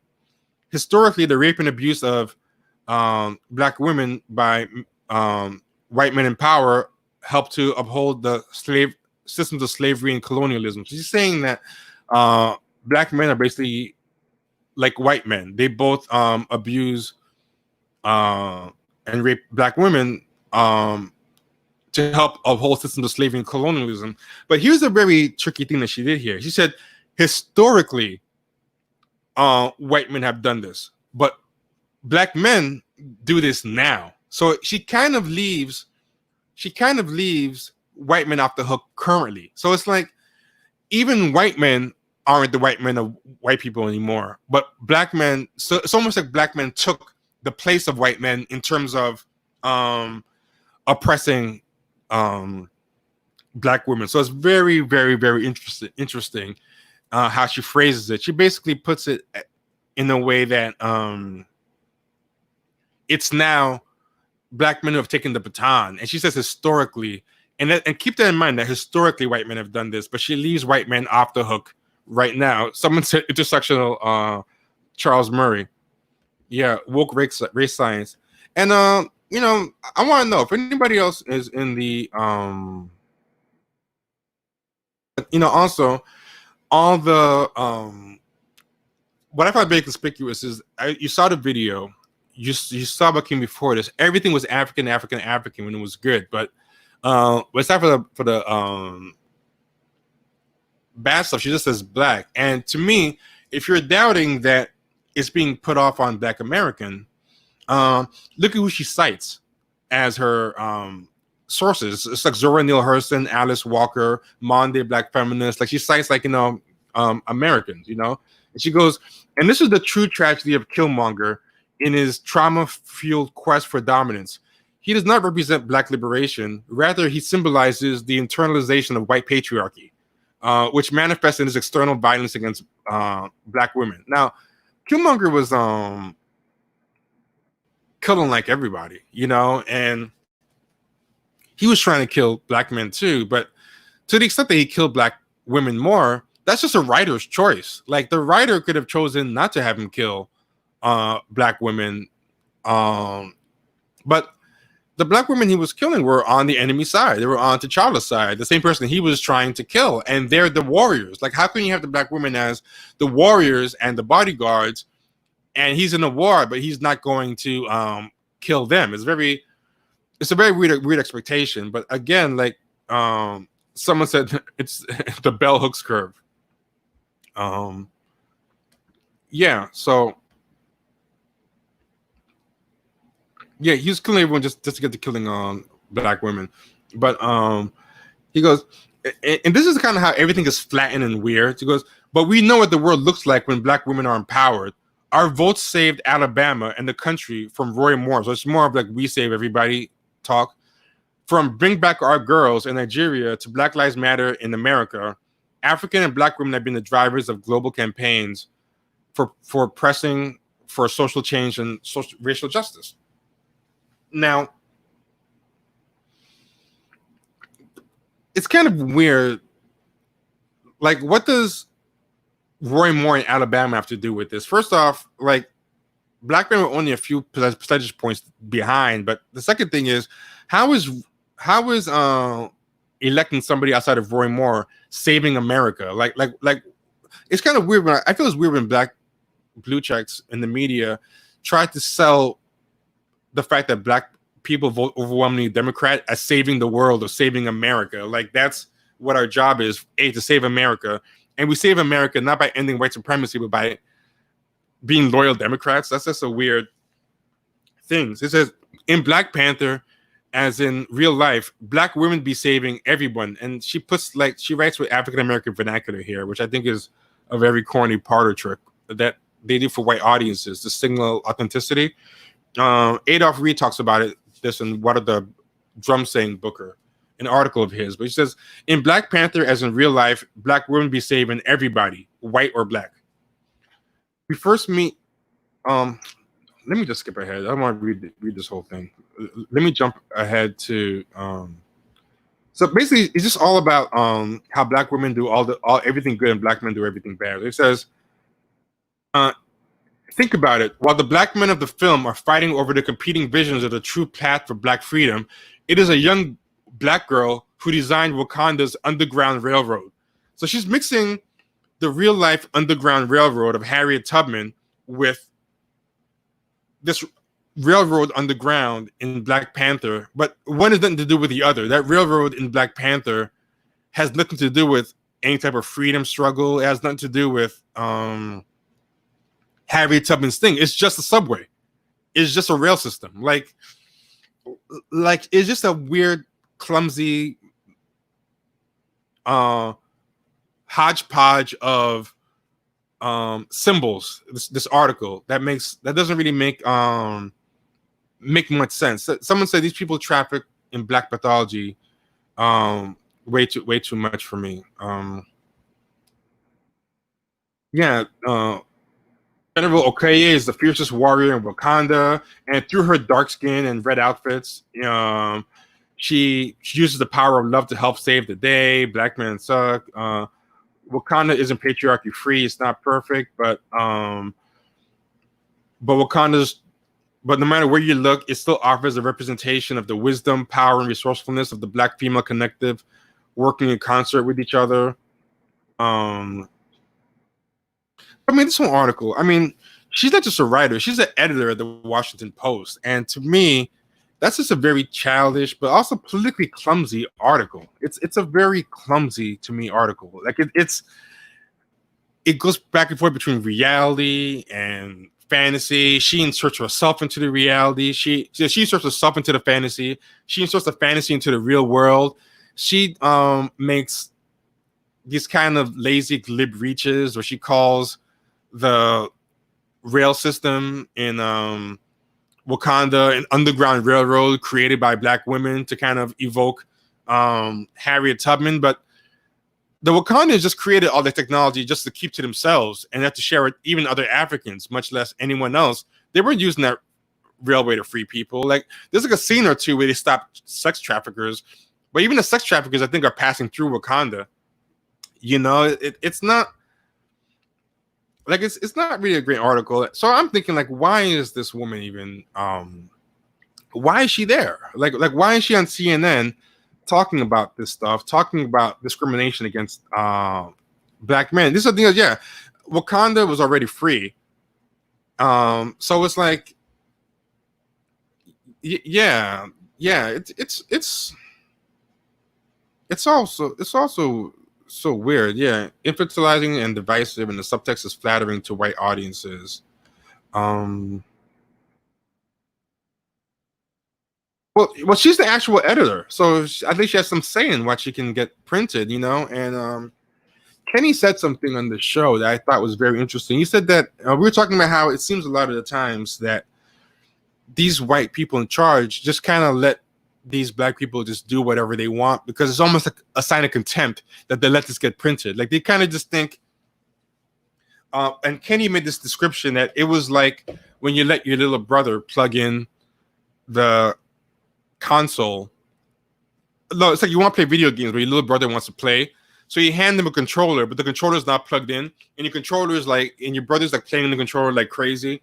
And ironically, it was from the episode that that guy Pyramid hated. You know, yeah, it comes across as, oh, you tried your best. Like it's almost kind of patronizing that they let this stuff get printed. Like it shows a lower kind of caliber that they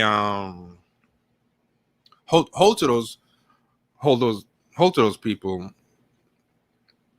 Yeah, I think this is very true. Yeah, you know, and the guy that I had on from Germany talked about this. Yeah, Alexander. That's from the same episode that that guy hated. You know, it's like a nice pat on the head.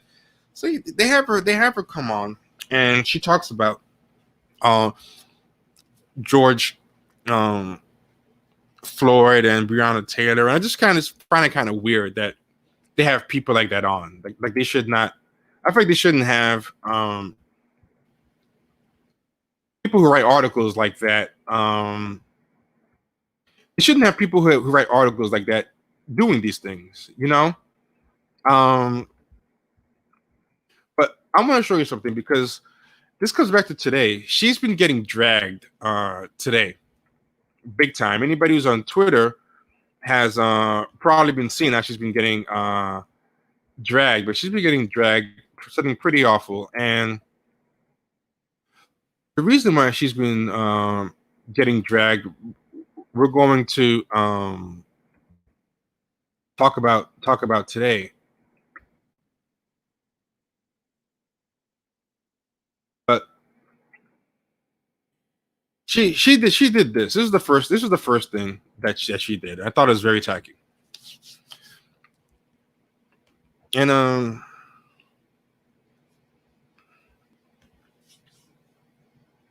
yeah, by printing this, they kind of don't really care if it's incoherent, and it flattens everything. It flattens America, Black America, and Wakanda. It flattens Black America and Africa, but it also flattens real Africa from fantasy Africa.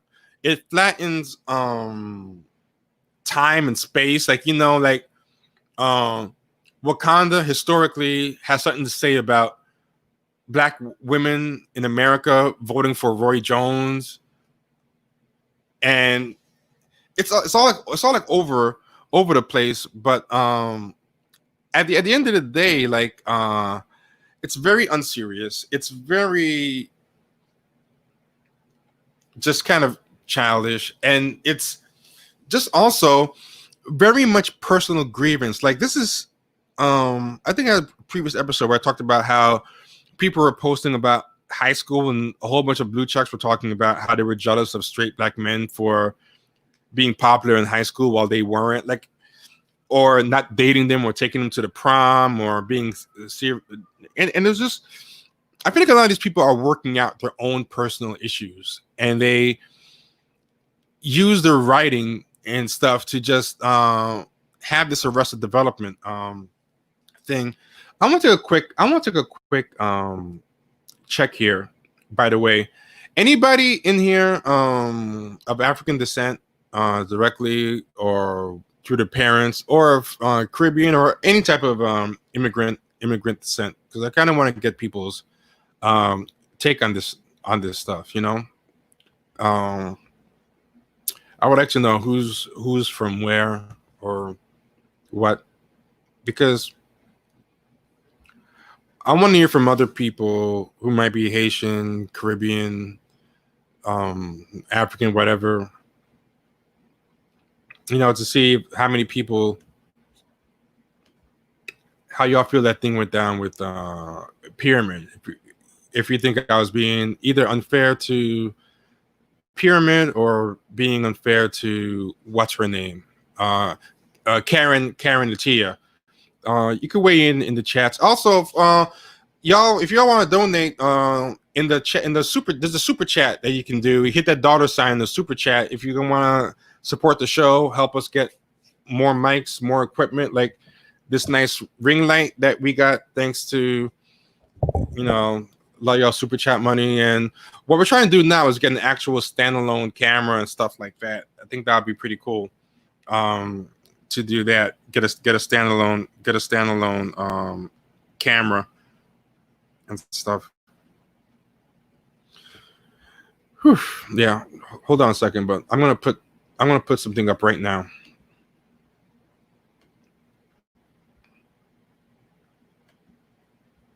Because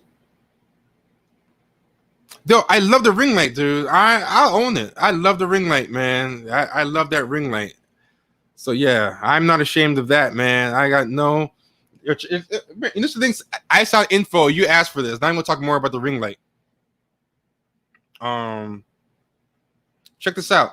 Now I'm cool. Oh, shit, I'm warm again. Oh, now I'm really warm. Look, you like that, right, dude? Don't give me an excuse to talk about this damn ring light, man. I love the ring light. I'm in cool mode now. Yeah. So. Check this out. Karen Attiah did this, and I think she might have deleted it, but check this out. She put, and let me know if y'all can read this if it's big enough. Oh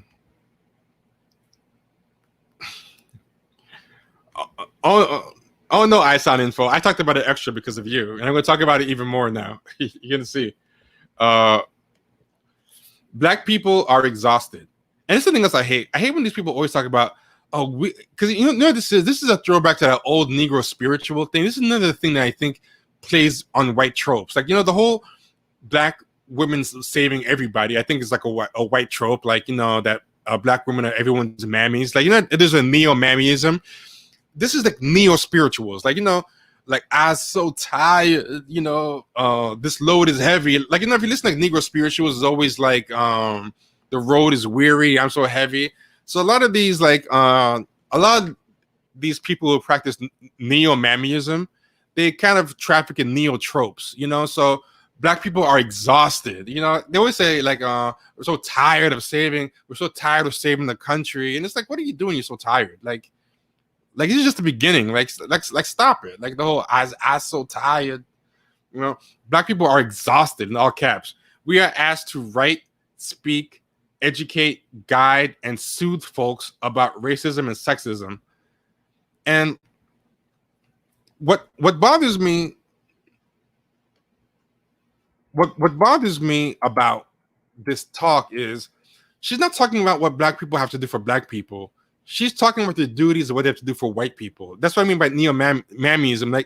Like everything she mentions in this paragraph is for white people, right? We are asked to write, speak, educate, guide, and soothe folks about racism and sexism. Like, no, that is not what black people are exhausted by. Black people should be exhausted by fighting for their own, for empowering their own, for helping themselves. Not they would spend so much time like holding white people's hands, right? You know, draining our energy and time with little to no support or pay, all while traumatized. So pay black people. My reparations Venmo is Karen Attiah, and she puts a heart and fist. So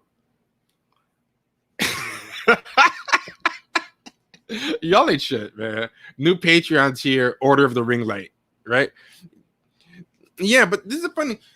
There's a lot of what I call Cashapptivists, and that's the title of today's thing, right? Cashapptivists.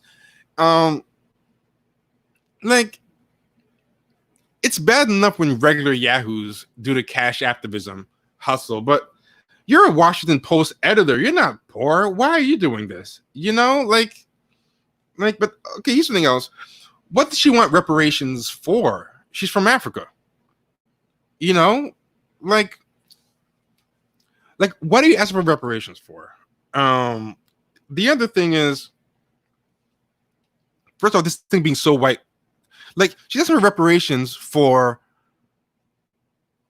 helping white people, helping them with what? Like, what does your education consisted of? Like things like Killmonger is your typical black man, hates the bitches. Like what is you know, like comparing Killmonger, a fictional character, to something indicative of black male pathology and all this stuff. But yeah, I mean, it's all just so bizarre. Oh, Jules Winfield, thank you for your super chat. You know, appreciate it. Yeah, so you know, I find it weird. I find it weird. Someone said it's exhausting being a token. Yeah, but why does everything become reparations to these people? Mikey Darko said that. Why is everything reparations? But there's like a trivialization of real things. Like reparations is a serious systemic. Like, picture of Jewish people every time they ask for something like raise, it's like the Holocaust. You know, at the end of the day, Holocaust would become like kind of like a joke. It wouldn't really mean anything.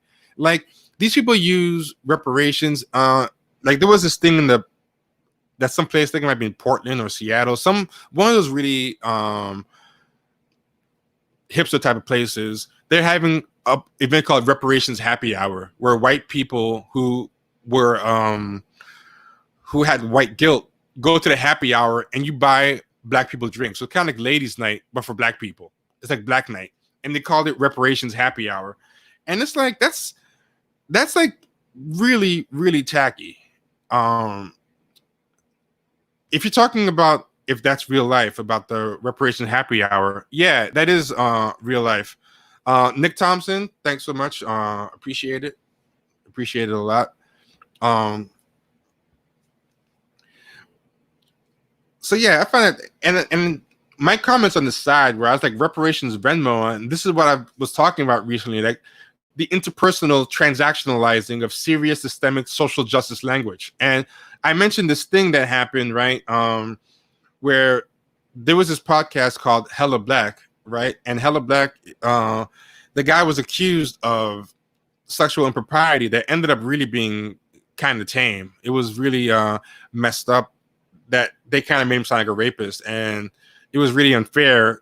When he ended up describing what he actually did, though, what I noticed about his statement was there was a lot of crazy language being used that had real systemic social justice, collective, structural talk being directed at regular mundane things. So what happened was, he says, I was involved in several months of a restorative justice and transformative justice program with a friend of ours who was counseling my ex and I through this thing. I'm like, dude, that's fucking couples counseling.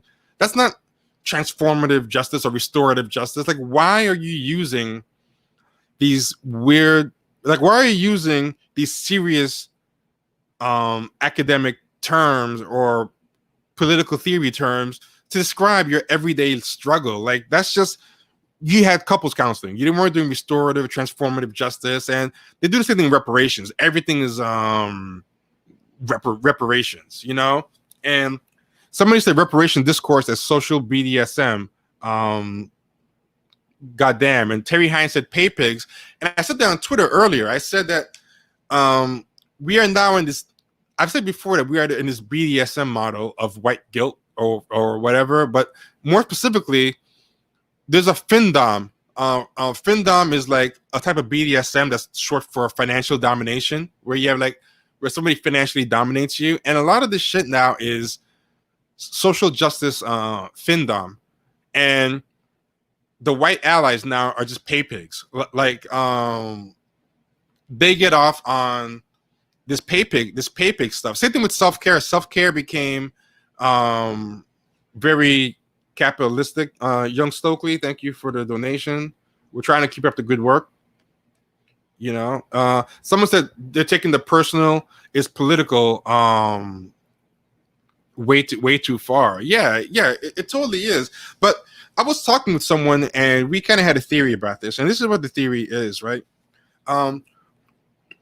One of the problems in a lot of radical and woke circles, and it was started off as a good thing, right?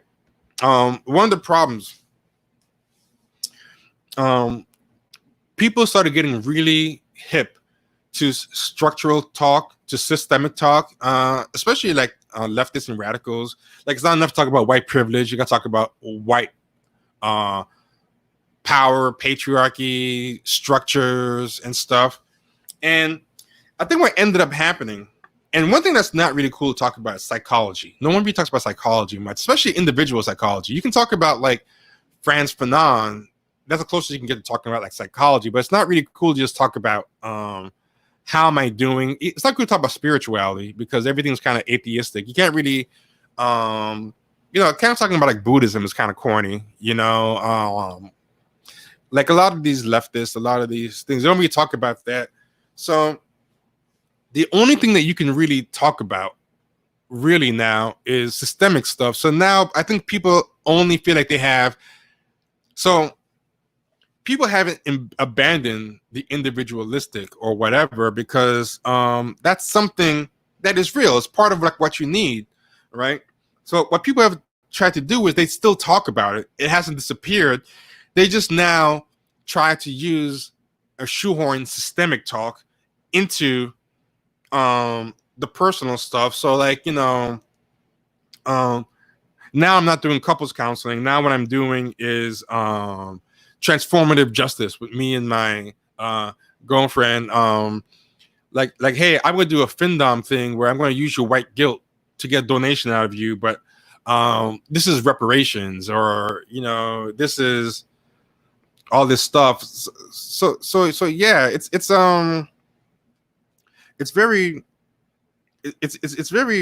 weird. And we were talking about, it's a kind of circular thing, and this is what I mean by a circular thing. And I want you to bear with me, right? I'm gonna try to describe something, and I want just make sure you guys follow me on this, right? Everything is flattened and conflated, and I want you to bear with me on this. And by the way, feel free to share this, get more people in here. Share this on your social medias and your Twitters, whatever. But listen to this. The social has become structural and political and systemic, like that language, but the systemic and the structural and whatever has already become emotional and moral itself. So it's kind of like they make the political and the systemic stuff about morality and emotions. Then they make the personal stuff that's supposed to be about morality and emotion and spirituality, they make it systemic. But so what I'm trying to say is, in a way, they still make it emotional and psychological and social, but they put an intermediary step of making it systemic. So let me see if I can make this clear, right? About how circular this is, and I hope this makes sense. Yes, Ice on Info, thanks for being patient and hanging in there. It says that's like your bedtime, right? But it's like this. Do you ever notice how a lot of people talk about things like religion? Like for example, they talk about socialism and capitalism as far as whether it's moral or immoral, but that's not really what it was really about the original stuff. It's not really about morality. It's about economic systems and what's the best economic system for humanity. Like they talk about but they make socialism and capitalism like sound like superheroes versus bad guys, you know. And same with white supremacy and anti-racist talk. It's about appeals to morality, see our humanity. You know, it's not about the most equitable ways to do things. It's not about justice and making sure that the people who need help the most get the most help, or you know, whatever. Like, these people frame things in a moral light, and in the way it's kind of like religion, but they don't use themselves or their common sense or their gut or whatever to figure out what's right. What they use is a holy text. So, for example, I'll give you an example. Someone who's too into religion in a bad way, like let's use Christianity, for example. They can't just look into their gut or their feeling and say, I think homosexuality is fine, or I think racism is wrong. And not only do I so think it's wrong, if the Bible says otherwise, then guess what? The Bible's going to have to be wrong. If the Bible says that racism is good or homophobia is good, then guess what? I guess I got to throw out the whole Bible or throw out that part of the Bible. But what a person who's like dogmatic in their religion and who is religious but not spiritual, what they have to do is, even if their gut is telling them this is right, this is wrong, their way to prove it isn't to sit in their heart, think, okay, this is why this is right, because it hurts people, no one should be hurt, there's no benefit to society, whatever. What they have to do is they go to the Bible and look for passages that can be interpreted as pro-homosexuality or anti-racism. Then the other person, which is immoral, instead of giving any tangible reasons about how homosexuality hurts people or why racism is good, they will go and try to find scriptures and passages to interpret to show that this is actually good. The Bible says to do this. And if you notice, a lot of people do that with Marxism or leftism. Like, what they'll say is, there's a lot of articles, and you see this in Jacobin, these places all the time. The Marxist case for immigration, the Marxist case for free trade, the Marxist case for trade restrictions, the Marxist case for anti-racism, and then the whole article will be about trying to parse Marx and Marxist thoughts to show that Marx would have been for whatever position you're trying to say is moral, and that the reason to like and support or dislike and not support anything is because you can prove using your sacred scrolls, like using your leftist Bible, that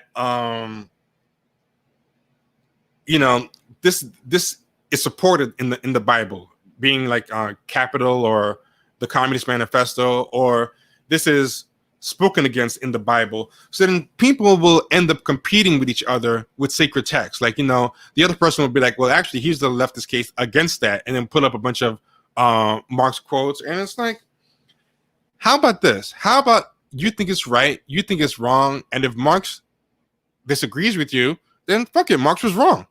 You know, like, and then people do this with like intersectionality too, where people will be like, hey, this is wrong, this is not intersectional.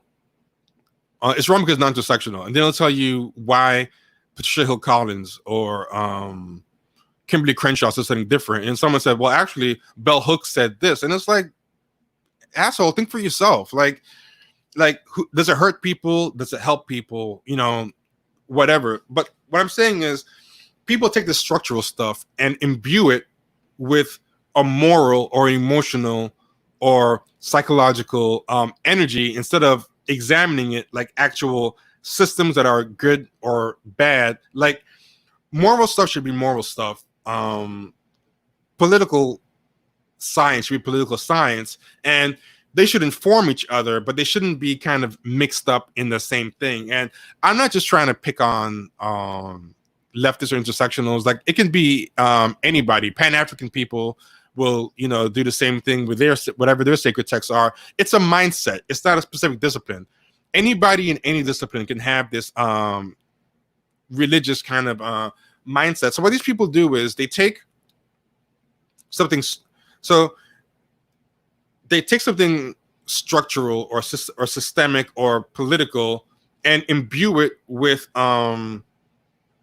this kind of moral or dogmatic or religious or spiritual energy instead of analyzing it in an objective way. Then, because it's not cool, because now the cool thing is to talk about structural stuff all the time. You're neoliberal, or you're a shitlib if you talk about self-help and all this stuff. Now you have to talk about that personal, interpersonal stuff that should be talked about in a spiritual or whatever way, as systems, as politics. Like, you're describing your relationships as politics, and you're people talking about reparations and relationships and all this stuff. So yeah, it's weird. The political and whatever is discussed as the emotional and psychological, and the psychological and emotional is discussed as politics. So it's like, at the end of the day, it's still emotions and interpersonal and the individualistic being discussed, but filtered through all this fucked up weird language. Yeah, so yeah, good night, Siraka Vulcan. Appreciate you hanging out. So anyway, getting back to this with Karen Attiah, right, and the Cash App activist. I'm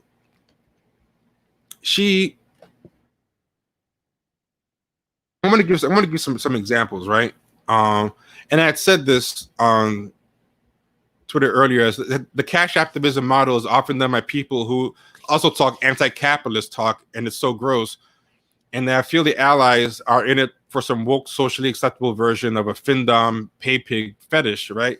But here's some examples. This guy says, "All right, y'all know the vibes. Time for a Juneteenth donation thread. Black folks, drop your Venmo, Cash App, PayPal, Ko-fi, any way you like to receive reparations in the replies. Non-Black folks, donate to the people in the replies if you're able." So again, the word reparations. They/that bitch. Non-Black folks and Black men, give reparations today. Black women and non-binary folks are particularly vulnerable on all ends, and deserve funds to live. So it's kind of funny. She's deliberately carving out Black men, I guess, because Black men are doing great, and it's particularly Black women and non-binary folks that need this money. And that's not what reparations is. Reparation is not supposed to be gendered or based on sexual orientation. Like, it's just bastardized all around. Drop your Cash App /Venmo /PayPal, etc. No need to explain why you're in need. We deserve to be able to live. Tomorrow is Juneteenth. Drop that Cash App, Venmo, PayPal, etc. Time for reparations. And then people just start dropping them. And this one I thought was particularly disgusting. This guy, the Black Aziz Anansi guy, says, "And that concludes my Juneteenth experiment. I raised $8,304 via Venmo, a few hundred on Cash App, and I also gave away a few $100s also. So I'm not sure of the exact total, but that's where I stand. In all, this takes probably 1.5 years off my mortgage." So yeah, he took in like $8,000, paid off 1.5 years on his mortgage, gave away a couple of hundred, and then that's basically it. Now, yeah, so this stuff is like really, really this stuff is really tacky. It's really tacky, and that's what this Cashapptivism really, really is. It's and I don't mind if you want to crowdfund, but just crowdfund like the way people used to do it, personal. Just saying, hey, I need some money. Can I have some money? You know, I got bills, I got this. Or if you don't even want to do an explanation, you just want to say, hey, I just need money. Can you give me money? You know, but don't call it reparations. Don't call it whatever. Like, there's people who are really fighting for real reparations, and you guys are trivializing what it is. You guys are just trivializing. It's gross. I think it's really gross. But it's not only gross, but it's being like normalized. Like, a lot of people were saying, oh, Karen Attiah shouldn't have done it because she's a Washington Post editor, but the other ones were fine. And I'm like, no, it's not fine. Because if they just did it but didn't call it reparations, I wouldn't care. I don't like that they call it reparations. I don't like that you trivialize real justice claims. You should not do that. It's very, to me, gross. But going back to Karen Attiah, she got into a lot of trouble. She got into a lot of trouble today. And this is the last thing I want to say and end it off with the Cashapptivism stuff. We'll get back to it later. And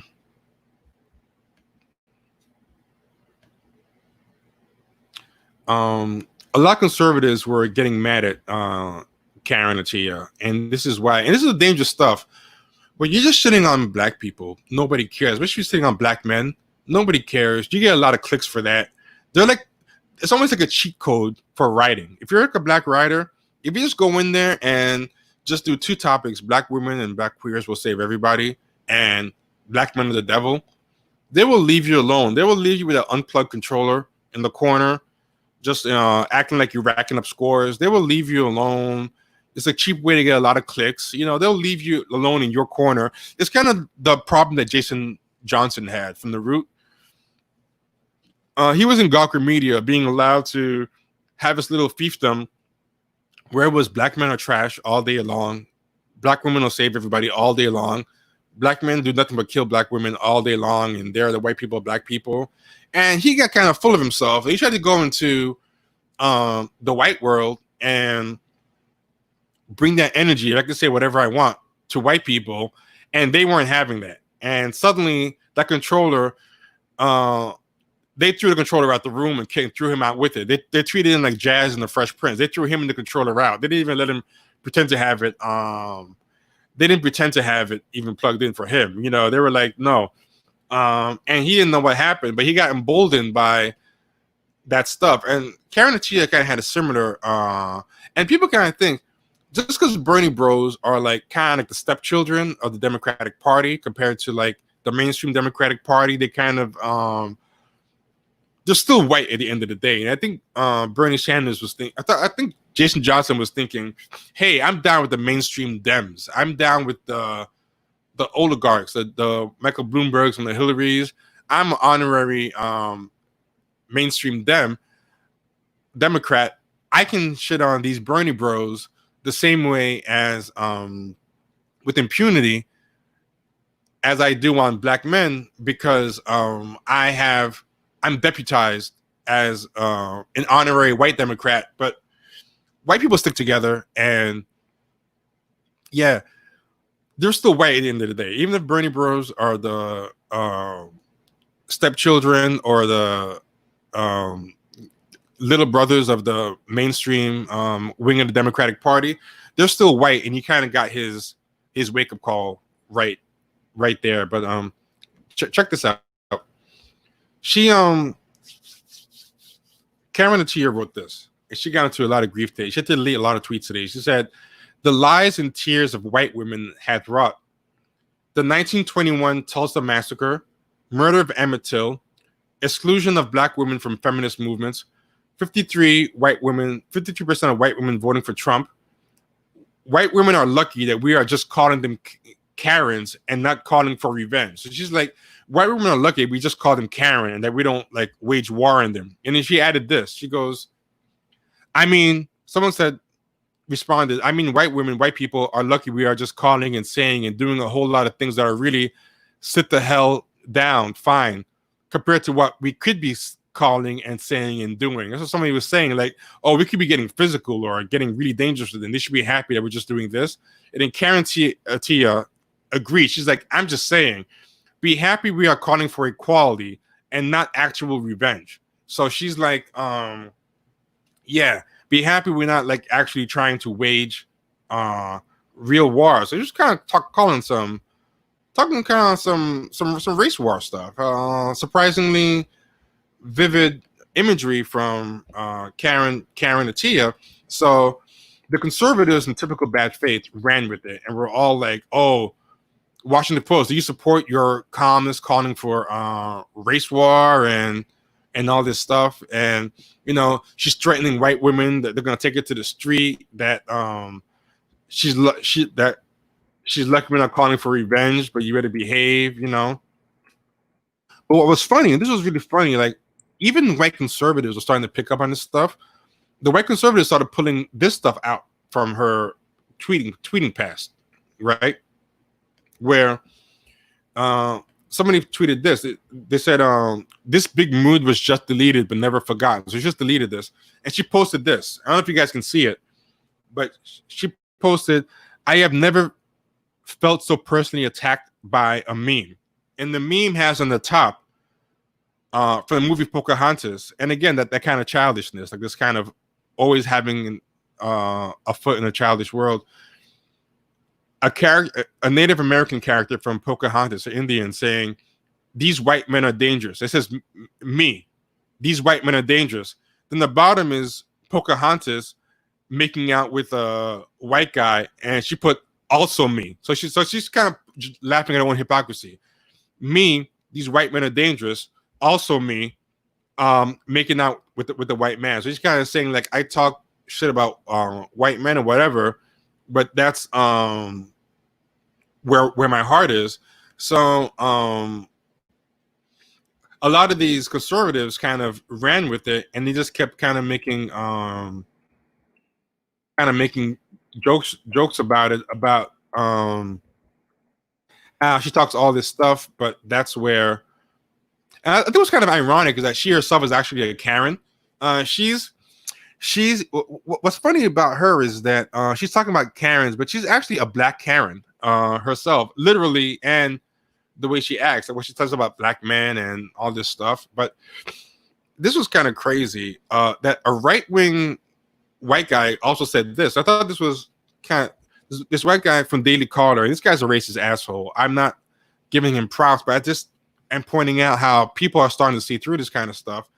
This guy said, I wonder why Karen hates white women so much. And he has an ironic name where he's making fun of social justice warriors. He says amplifying Anglo voices, and he's using that social justice warrior speak, you know? So he says, I wonder why Karen hates white women so much. And he puts her one tweet up about, yeah, white women are lucky that we're not asking for revenge and trying to take the war to the streets and everything. And then he follows it up with this tweet where he goes, so he's basically saying that the same tweet from before about the Pocahontas and how she talks one good game, but in the bedroom, she's got it bad for white men. And if you put the whole thing together, right? The conservatives didn't bring up the black men part because they don't care, because they feel the same way about black men.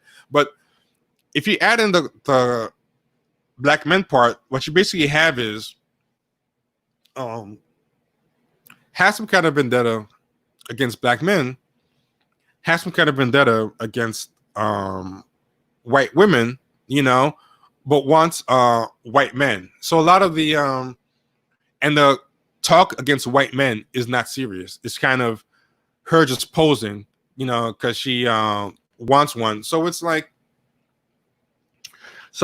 okay, in a way, I feel like people like this, and this happens a lot in the media, they view black men as their obstacle. They view black men and white women as their obstacle to all the things that they want, you know? So a lot of their smoke is for white women and black men. But one of the things that they want, that they're being kept from, is white men. So they can't really have that same smoke for white men. And if you do have a smoke for white men, it's mostly why don't you see my worth? Why don't you value me? Why don't you love me? It's kind of a kid gloves treatment. So it's very interesting, you know, like, but what's interesting is that white people kind of see through it too, the white conservatives. So what it makes me think is these white conservatives, they're not the brightest bulbs in the pack. So when I saw all these white conservatives who kind of see through it, you know, like once you start speaking against them and things that they like, they pulled her card, and it kind of makes you think. You always kind of wonder, do white people kind of see, or do they understand the psychology of their mascots? So we always ask this, but I think the conservative reaction kind of shows that they do, and how they kind of pull her whole card, that she wants white men, that she wants a lot of her anti-racism is fueled by a desire for to be sexually accepted by white people. That there's a type of fuckability politics, is what we call it in the show a lot, where people's politics are really just the way incels politics are motivated by their by who they can sleep with or not sleep with. Like, they become right wing or white nationalists just based on thinking that they can't get sex. There's a lot of fuckability politics in black circles too. So, you know, this other guy posted this. He says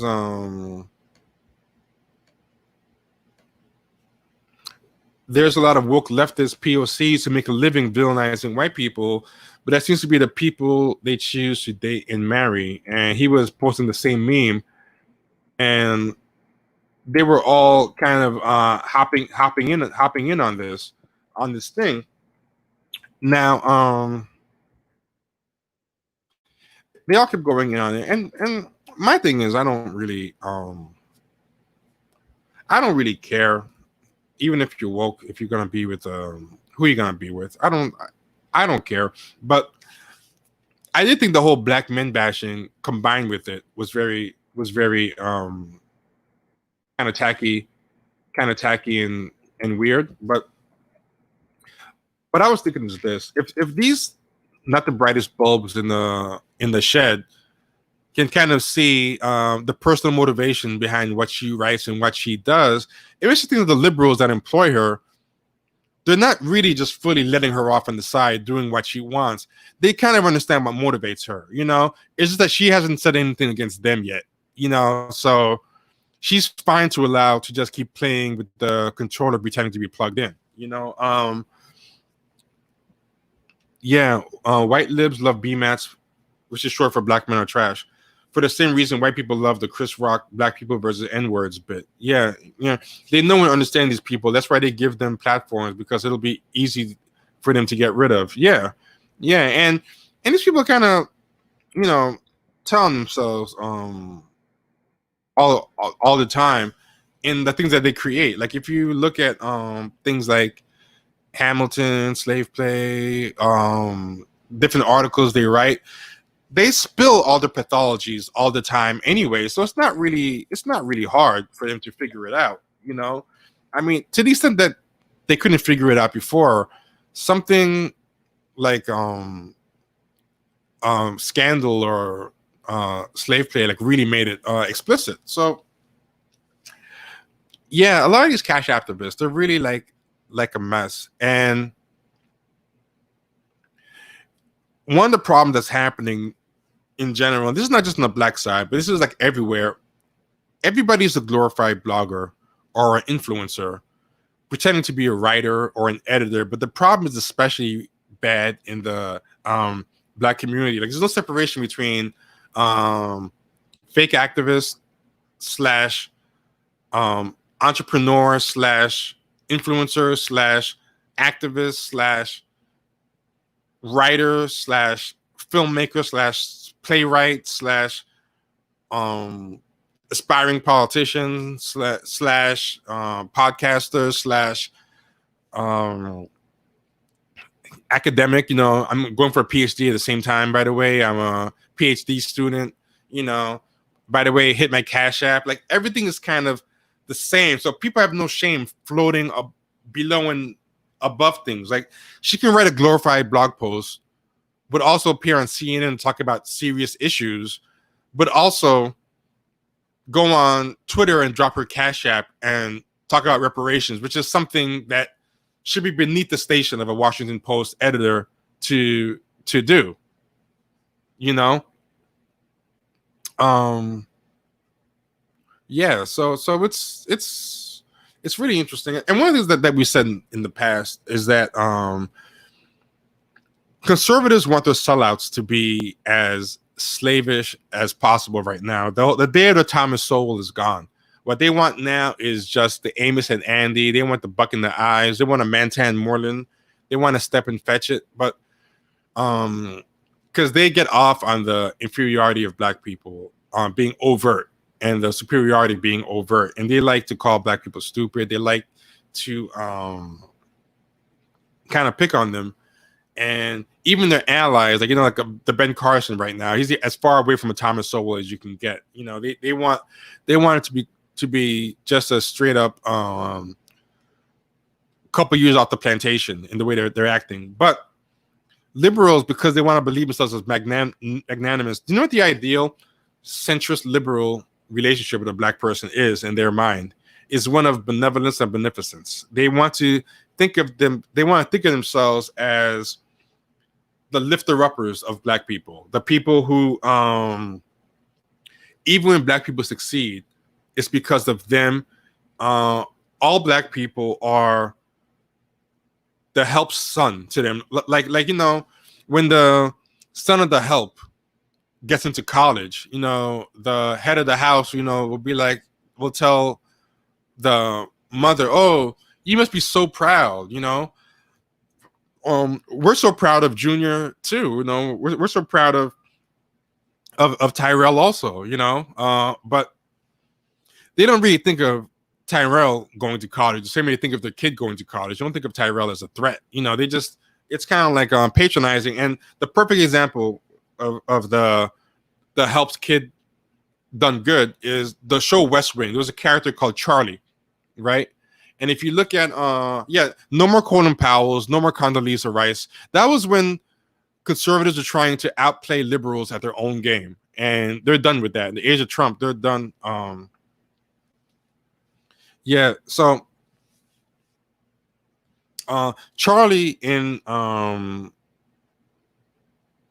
the West Wing, the character starts off as like the kid of like a crack addicted mother or something. I forget the story. It's been a long time, but no, he's just a hot mess and whatever. And thanks to being spotted and picked by white people and given a chance, they see how precocious whatever he is. By the end of the show, he's bound to like Yale or Harvard law school. Like, but there's always a sense, no matter how capable he is, that he owes his everything to white people taking a shot at him, and that he wouldn't have been able to achieve that if he stayed in the black world, if white people didn't adopt him.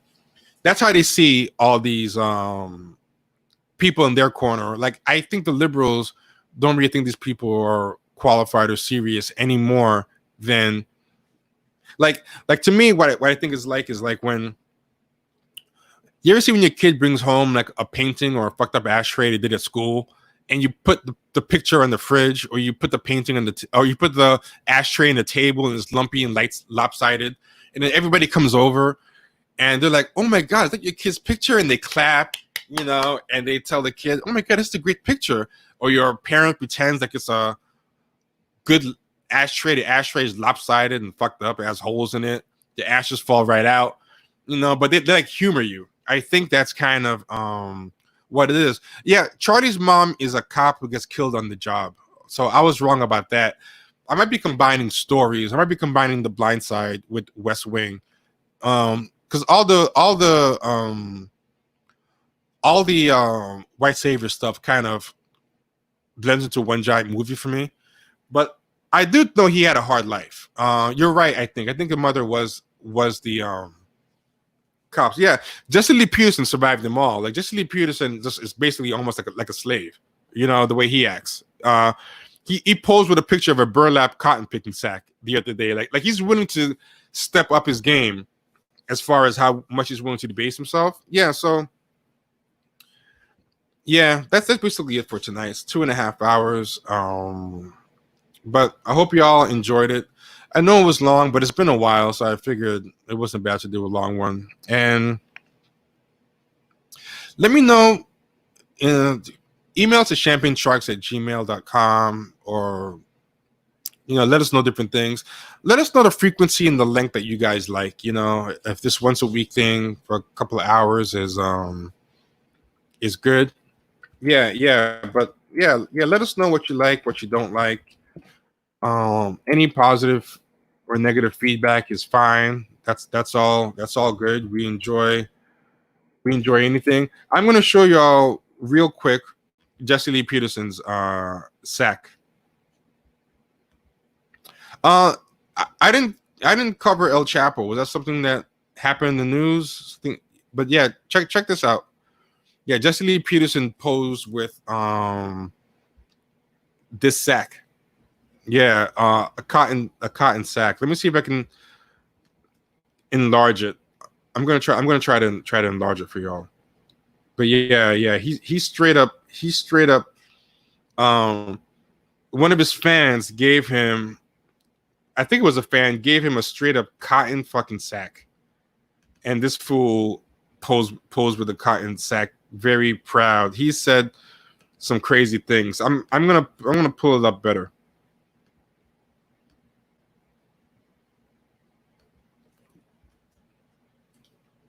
Yeah, he straight up pulled out a cotton sack without shame. No shame in this man's game at all.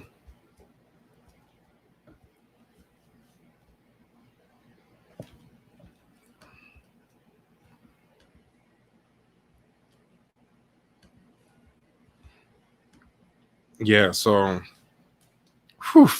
he's willing to step it up to whatever conservatives need right now. That's why he's hanging in there. But so that's the whole Cashapptivist thing. But sorry we got a little bit sidetracked today with that by that digression before about the Reddit post. And I wasn't planning to open that whole can of worms, but I wanted to be fair. I want to be fair. I think I was fair and patient. I don't think I was unfair, but maybe I was. But as far as I'm concerned, there's no bad blood. If he wants to come back in this chat and chop it up some more, the pyramid guy, he's always welcome. We always welcome constructive criticism, or we try to strive for it. But anyway, everybody have a good night. If you want to hit us up on the way out at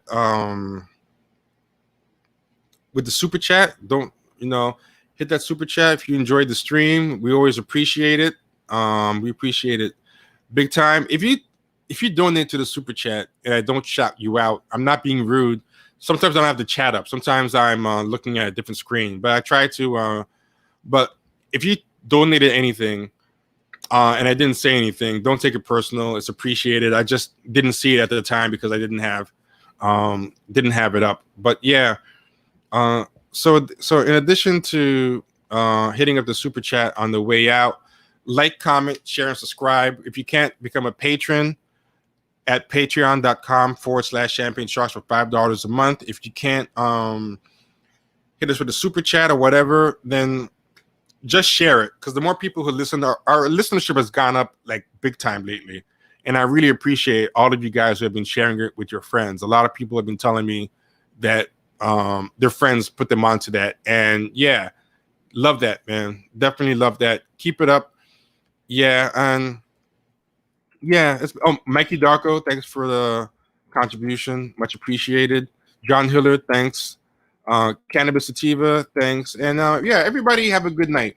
All right, everybody be good. Take care.